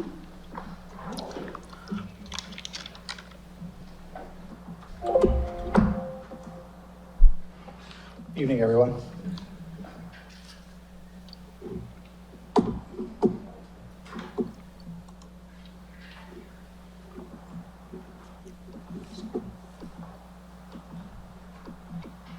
Evening, Mayor. Evening, councilors. Paul O'Neill, SEH, short Elliot Hendrickson, here to present the Durango Water Master Plan. I have a brief presentation. I know that many of you have read this master plan multiple times and have been involved in discussions over about a year now. So I will keep this fairly brief and turn it over to you for questions. Here's a summary as was described in the agenda documentation from utilities. We were contracted to update water supply projections over a 50-year time frame from 2020 to 2070. As part of that, we did an existing facility inventory and capacity analysis of the existing system to see where we currently stand and what improvements would be needed currently, regardless of growth or expansion. We needed to develop the infrastructure needs associated with supply, treatment, and distribution facilities. So it kind of encompasses raw water, treated water, and getting treated water to the customer. Review the system capacity through the water model provided by SGM as part of their contract, and use that model to verify capacity and see the adequacy for future needs. Assess climate variability and the potential for additional source water. This was to verify the current water rates and sources that the city has, as well as explore potential new sources if they are available. And then summarize short-term system needs versus long-term growth needs. Just a couple tables pulled out from the study, kind of the major flows in 4 years now. We project 5.4 million gallons for the average day, 10 million gallons for the max day, 7.6, 14.4, and then 10.8 and 20.4 at the conclusion of our study. Along with that, the 2017 comp plan that the city prepared was used to develop these population projections and then in turn assign flow to those to that population that generates then the flow I just spoke of. Just kind of overall look at the existing water system. I'm sure you're all familiar with this, but the system's kind of laid out north to south and in a long sinuous pattern that is a little bit challenging in the sense that the main zone and the Bodo zone kind of control how everything spreads out from there. Some of the conclusions we came to from that study were necessary upgrades to Train 1, future upgrades to Train 2, a raw water connection from Lake Nighthorse, and then tank optimization for the Tanque Verde tank located above Miller and the Wildcat tank located out towards Twin Buttes. Some of the costs associated with those near-term projects are shown here. These were pulled from the overall project costs of the entire system as a means to populate and develop a 5 and 10 year capital improvement plan. The proposed water system, these are the pressure zones. It shows, not very well because it's kind of small. Hopefully you guys have seen it bigger. But it shows the growth, and it shows the particular growth down in the La Posta area and Three Springs and Grandview area. And like I said, it was brief. I know you guys have all read this and have questions, so I didn't want to get up here and speak too long. Thank you, Paul. Thank you. Yeah, any questions or comments by council? Could I, just for the public record, I don't want to read the whole thing, but read the final paragraph from the IAB on their recommendation, just so we're real clear on what they were thinking. Just bear with me. This is from the Infrastructure Advisory Board, and it is their support for adopting this plan. But I wanted to give you a clear sense of how they view this document. And it says, the final paragraph in their letter to us says, We believe the report provides a basis and framework for further evaluating and prioritizing capital improvements necessary to improve the operations, reliability, and capacity of the system. We recognize the planning assumptions, such as population growth and per capita use, must be regularly reviewed in the future to determine the exact timing and scope of projects. We suggest regularly verifying the modeled information with actual data. We also recognize other factors besides population growth may affect the timing of projects, such as climate change and maintenance requirements. The consensus of the IAB is that the Water System Master Plan should be adopted by the council as a guiding document for future improvements and reliability of the water system. And I just also want to thank the Infrastructure Advisory Board for their work on this, along with the staff. Thank you. And this letter should probably be included with. It is. It is, it's okay, great. I just It's wanted in to the make sure. packet. I know, but I just wanted to make sure. So thank you for reading that. Other comments, questions? Councilors? I reviewed the report a while ago, and I think it's, thank you, very detailed report. A lot more detail than we're used to, I think, or even are interested in, to be honest. I think the bottom line for me, and I've pointed that out even before this report existed, is that we have two sources of water supply that is adequate for a population growth, according to your numbers, that's 25 years from now, so 2045. And that's conservative population and water consumption growth. We have two separate supplies of water. We have two separate treatment systems. And at this point, I think it's a really good roadmap. It provides all the details, from small details to big projects. Very happy with the Infrastructure Advisory Board for them to use this and recommend this as a guideline. And I think this is where we can really pick all the projects that come up, upgrades to a train in the water treatment system, preventive maintenance, exchanging equipment in line with the recommendations. So I think it's good. I have no questions in the content beside the ones I've voiced before. Nope. Wonderful. Thank you so much for this work, Paul, and for Jared putting it all together and making sure that we got all the right questions in there. And I think that's really important when you have studies. What are the questions that you really need to have answered? So thank you. Do we have a motion? I'd love to make a motion, and I don't have your suggested language in front of me, but maybe I can follow it, that we adopt the Water System Master Plan as a guiding document for future improvements and reliability of the water system. Is that close to what you had prepared? I'll second. Any further discussion? No, may we have a vote, please? Councilor Buell? Yes. Mayor Pro Tem Noseworthy? Yes. Councilor Bossman? Yes. Mayor Baxter? Yes, thank you. We are on to 11.3, discussion and possible action regarding the collection of annual city manager feedback from the public. And we have Erin Hyder here to help us through this. Good evening, Mayor and Council. Erin Hyder, Managing Director of Internal and Cultural Services. And we're gonna chat a little bit about the proposed process to solicit and collect annual feedback around interactions with the city manager as required in the charter, and in preparation for the annual evaluation process. So before you have the discussion, what are you hoping to get from us at the end? Approval of the proposed process. Wonderful, thank you. Yep.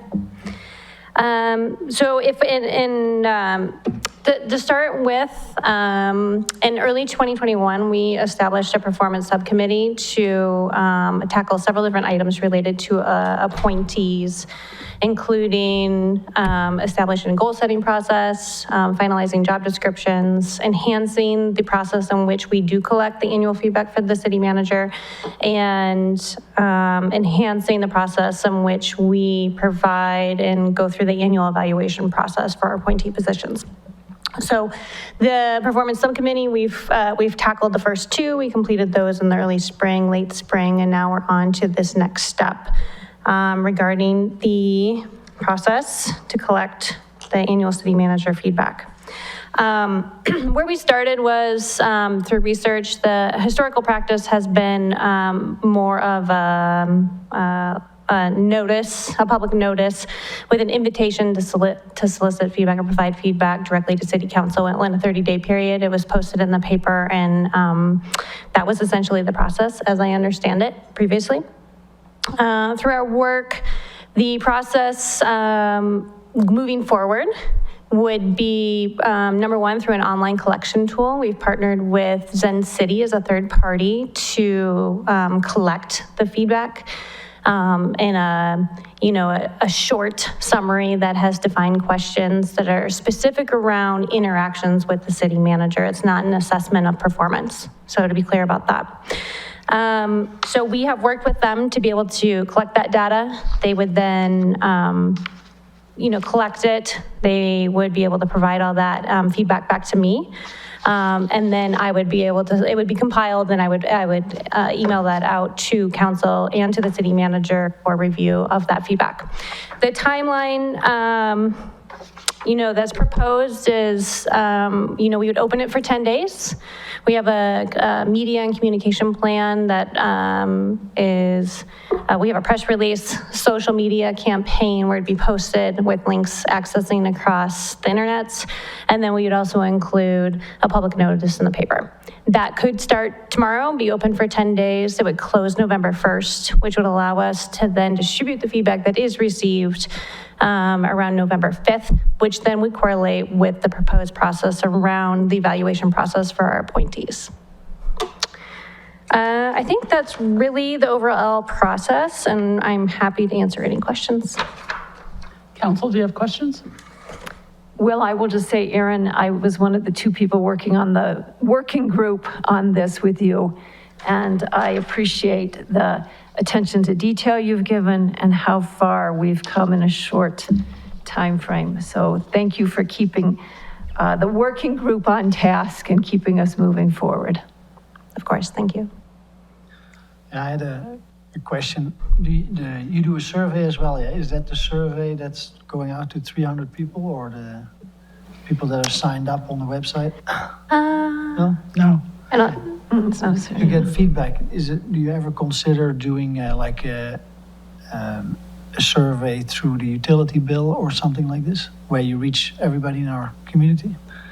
Like through media requests. That was not in one of our ideas of when we were brainstorming how to solicit feedback and make people aware of the opportunity to provide that feedback. Yeah, I was just wondering. Maybe we should do one for the council too. It'd be good, interesting to hear. But no, I appreciate your efforts. Look forward to the results in a couple of tight deadlines. So, do we have a motion? I make a motion to approve the approach as presented. For the city manager feedback process? The public. Public, yes. Second. Any further discussion? May we have a vote, please? Mayor Pro Tem Noseworthy? Yes. Councilor Bossman? Yes. Councilor Buell? Yes. Mayor Baxter? Yes. And now we're on to 11.4, discussion and possible action regarding approval of 2021 evaluation of process for appointees. And Ms. Erin Hyder again. Hi, thanks for having me back. Okay, so once again, let's chat briefly about the proposed process around the regarding the approval of the annual evaluation process for our appointees. Once again, similar introduction related to a task that the performance subcommittee tackled for this year. There was a process in place, and this intention was really to enhance it and streamline it, make it more efficient, and simplify the process if and where possible. If we could start with the timeline, essentially, because it correlates into the feedback related to the city manager specifically, but really the process would start around November 2nd. That would be both for council and each appointee to start the self-evaluation process. November 16th, council would meet to discuss the evaluations and reach consensus on the compilation of the roll-up of the feedback provided by council. At the end of November 30th-ish, there would be an opportunity for council to continue to discuss that, and then the presentation of the evaluation for each appointee would happen December 7th-ish.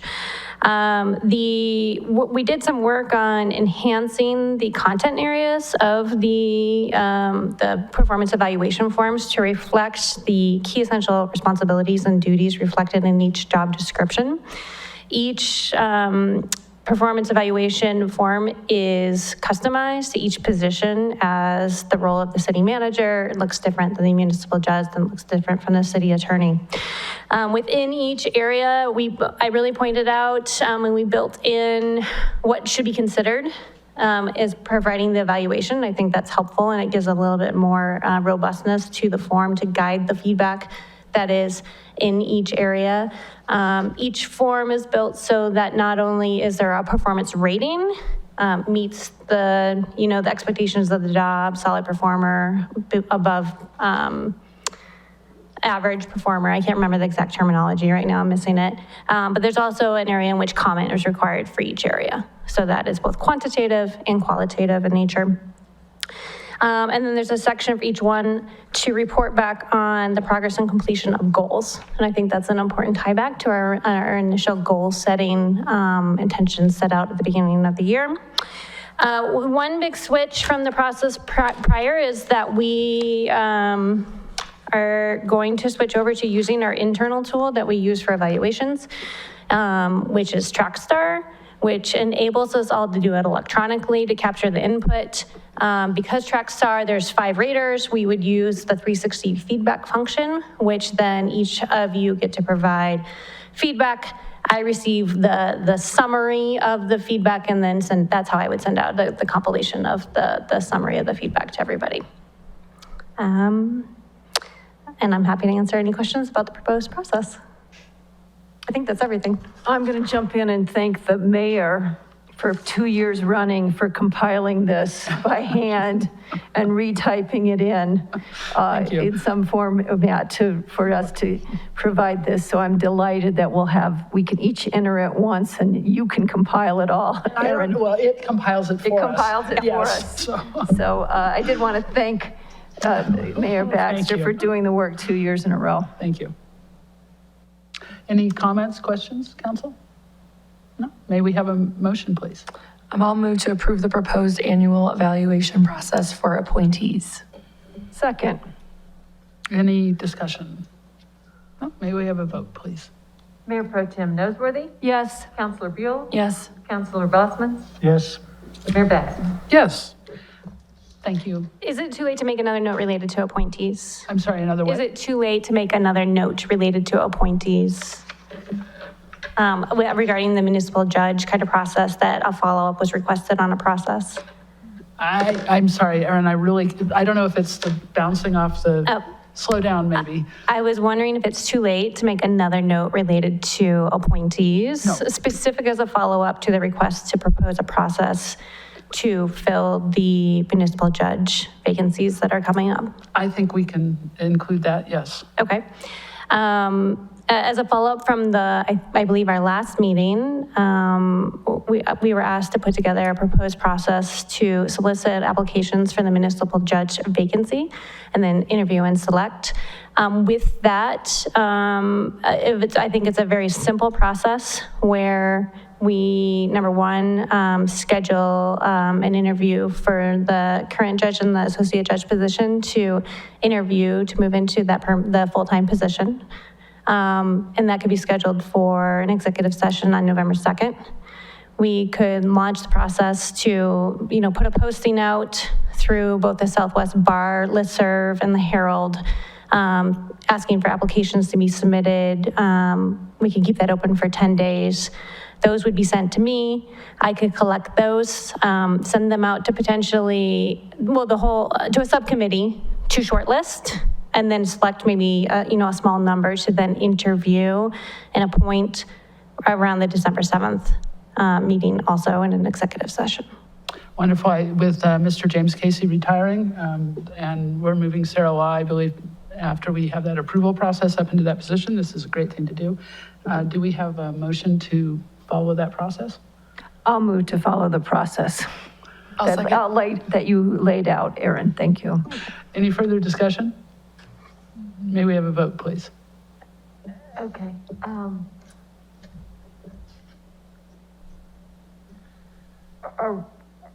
Are we okay doing a motion on something that wasn't on the agenda? Well, it was discussed. I think what we were going to do is just approve the process. So I think, or at least a consensus, if that's what we want to do. Direction maybe to go ahead and move forward. Direction, yes, fine. Okay, so do we have direction? A? Yes. Yes, okay, wonderful. You have direction. Thank you, Amy. Oh, right, 11.5, city update. Mr. Madrigal. Good evening, Mayor and Council. I do have just a couple updates to pass on to the public and the council. First off, the Durango Police Department is sponsoring the Drug Take Back Day on Saturday from 10 a.m. to 2 p.m. at their Three Springs substation. This will include disposal of unused prescription medicine, as well as a chance for the public to donate items to Manna Soup Kitchen. Also, the USA Cycling Collegiate Mountain Bike National Championships are taking place through Sunday at Purgatory Resort. The city's new job portal is up and running to take applications for the 41 positions we currently have open. So really hoping that people will get out there and start looking, and please come join our team. We'd love to have you. We've also, on our city's webpage, implemented a hot topics page where residents can get a closer look at issues that are on the community's mind. One of the current hot topics page is Buckley Park. So we have some updates to do after this meeting to place on that webpage. Also, one of the things that we're really proud of is we are doing profiles on city employees that are being posted on our social media outlets. I've seen a couple. They've had a very positive response, or most recently, we profiled one of our 911 dispatchers. Our Halloween costume distribution, where the city collects and distributes clean costumes in bags for all ages, is wrapping up. The last day is October 20th. You can drop costumes off at the Recreation Center, Library, City Hall, Police Station, and Recycling Center. Costumes will be distributed on October 23rd at the library from 9:30 a.m. to 1 p.m. We've posted both the notice in English and Spanish on our social media outlets. And finally, our fall cleanup for yard waste ends on October 29th. And that concludes my city update. Wonderful. I know what I'll be talking about in Council Connection tomorrow. Do you, anything else for city update? No, that's No, it. ma'am. Okay, so on to council reports and actions. Jessica? Sure, I have one. We had the Creative Economy Commission retreat, October 11th. Which was fun in person. It was the first time I've met any of those guys in person, so that was fun. But we talked about the new Community Development Department org chart and how that was going to be affected with the Creative Economy Commission, the new Economic Opportunity Division, a little bit of the 2019 Creative Economy Overview document, which kind of included 2020 and 2021 too, because we just didn't get as much done because of COVID as they wanted. And so updating that a little bit and figuring out what our priorities and work plan is going forward. We talked about our 2022 priorities and a budget proposal for those. And yeah, I think that was kind of all we got to. I had to leave a little early because of an appointment, but yeah, it was good. Wonderful, thank you. Councilors on this side? Since the last city council meeting, I attended parts of the opioid presentation that the chief was at most of the day. That was like a 6-hour session, so I appreciated city representation throughout the day. And again, we're coming back with the MOU. I also, I'm looking to Dirk with the Wildfire and Watershed Protection Fund. We are still working on, through the attorneys, the intergovernment agreement, and perhaps November 2nd, we might have something. I hope so. I think we had everything except some final documents from DFPD on their in-kind, so it's kind of in their court at this point. So that, and we should get a little bit of an update from the county on what kind of funding they will be putting into it. I know they're discussing it as part of their budget right now. So they will at least, at a minimum, the intent is to match the 100,000 that we put into it, plus I believe 40,000 for some past legal fees, and then possibly additional funding. Wonderful. Councilor Bosman. Short update on the Southwest Colorado Council of Governments. One thing that will show up is that a request for some more funds from the city in proportion to all the other participants for additional staffing. So that will be a letter that we can see coming in the future. And they had updates on the broadband in the whole region. And then they are pretty successful in grant applications. They have quite a few outstanding, but very good news for our larger region. Also had a Parks and Rec Advisory Board meeting, study session, meeting. The key on that is that the final capital improvement projects were approved by the majority of that board. So that was good news. Another nice comment is that the OK Gardens, it was an update from Turi, I think, is extended through 2022. So not sure if it helps, if it's the beginning of 2022, but at least it's still alive. And then I also went to a CML, the Municipal League meeting in Mancos, and that was more networking and seeing the concerns and projects and what other communities are working on. So Wonderful. I attended the Plata Economics Alliance investor meeting on October 12th, I believe that was, and we elected 2 new board members, Dr. Steve Elias from Fort Lewis College and Dr. Joe Thine from Animas Surgical. And so look forward to having them join the board. It's great. And the meeting was well attended and everybody really enjoyed it. So that was wonderful. Natural Lands Preservation Advisory Board meeting on the 18th. One of the things that will be coming to us is their recommendation concerning combining boards. And they, like the Parks and Rec Board and the Multimodal Board, would prefer to stay separate. So we will have 3 letters from 3 boards. So basically, they'll be advising us of the same status for them. Then the Regional Housing Alliance, the IGA, the Intergovernmental Agreement, has been essentially finalized. It'll be coming, if you haven't already seen it yet. Seen it, I have. Okay, it'll be coming to you to review, and if you have any comments to give back to the Alliance, and then we would distribute it to the respective municipalities for approval for joining the RHA.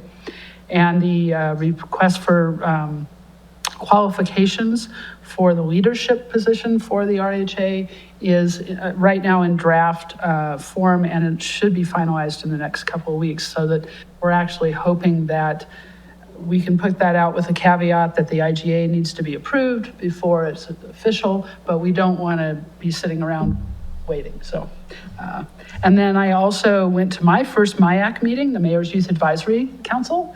That was really fun. We met at Durango High School, and Dale Garland is their, what do you call that, your advisor, and he is a former city councilor, which is great fun. And there were 8 kids, and they were all from Durango High School, and mixed group. The diversity in it was pretty good, and they're very, very interested in being engaged in what's going on. I believe the first thing they're going to work on is a Halloween project, and then each one of them will choose a project that they want to do during the year, and the whole group will help them make it happen.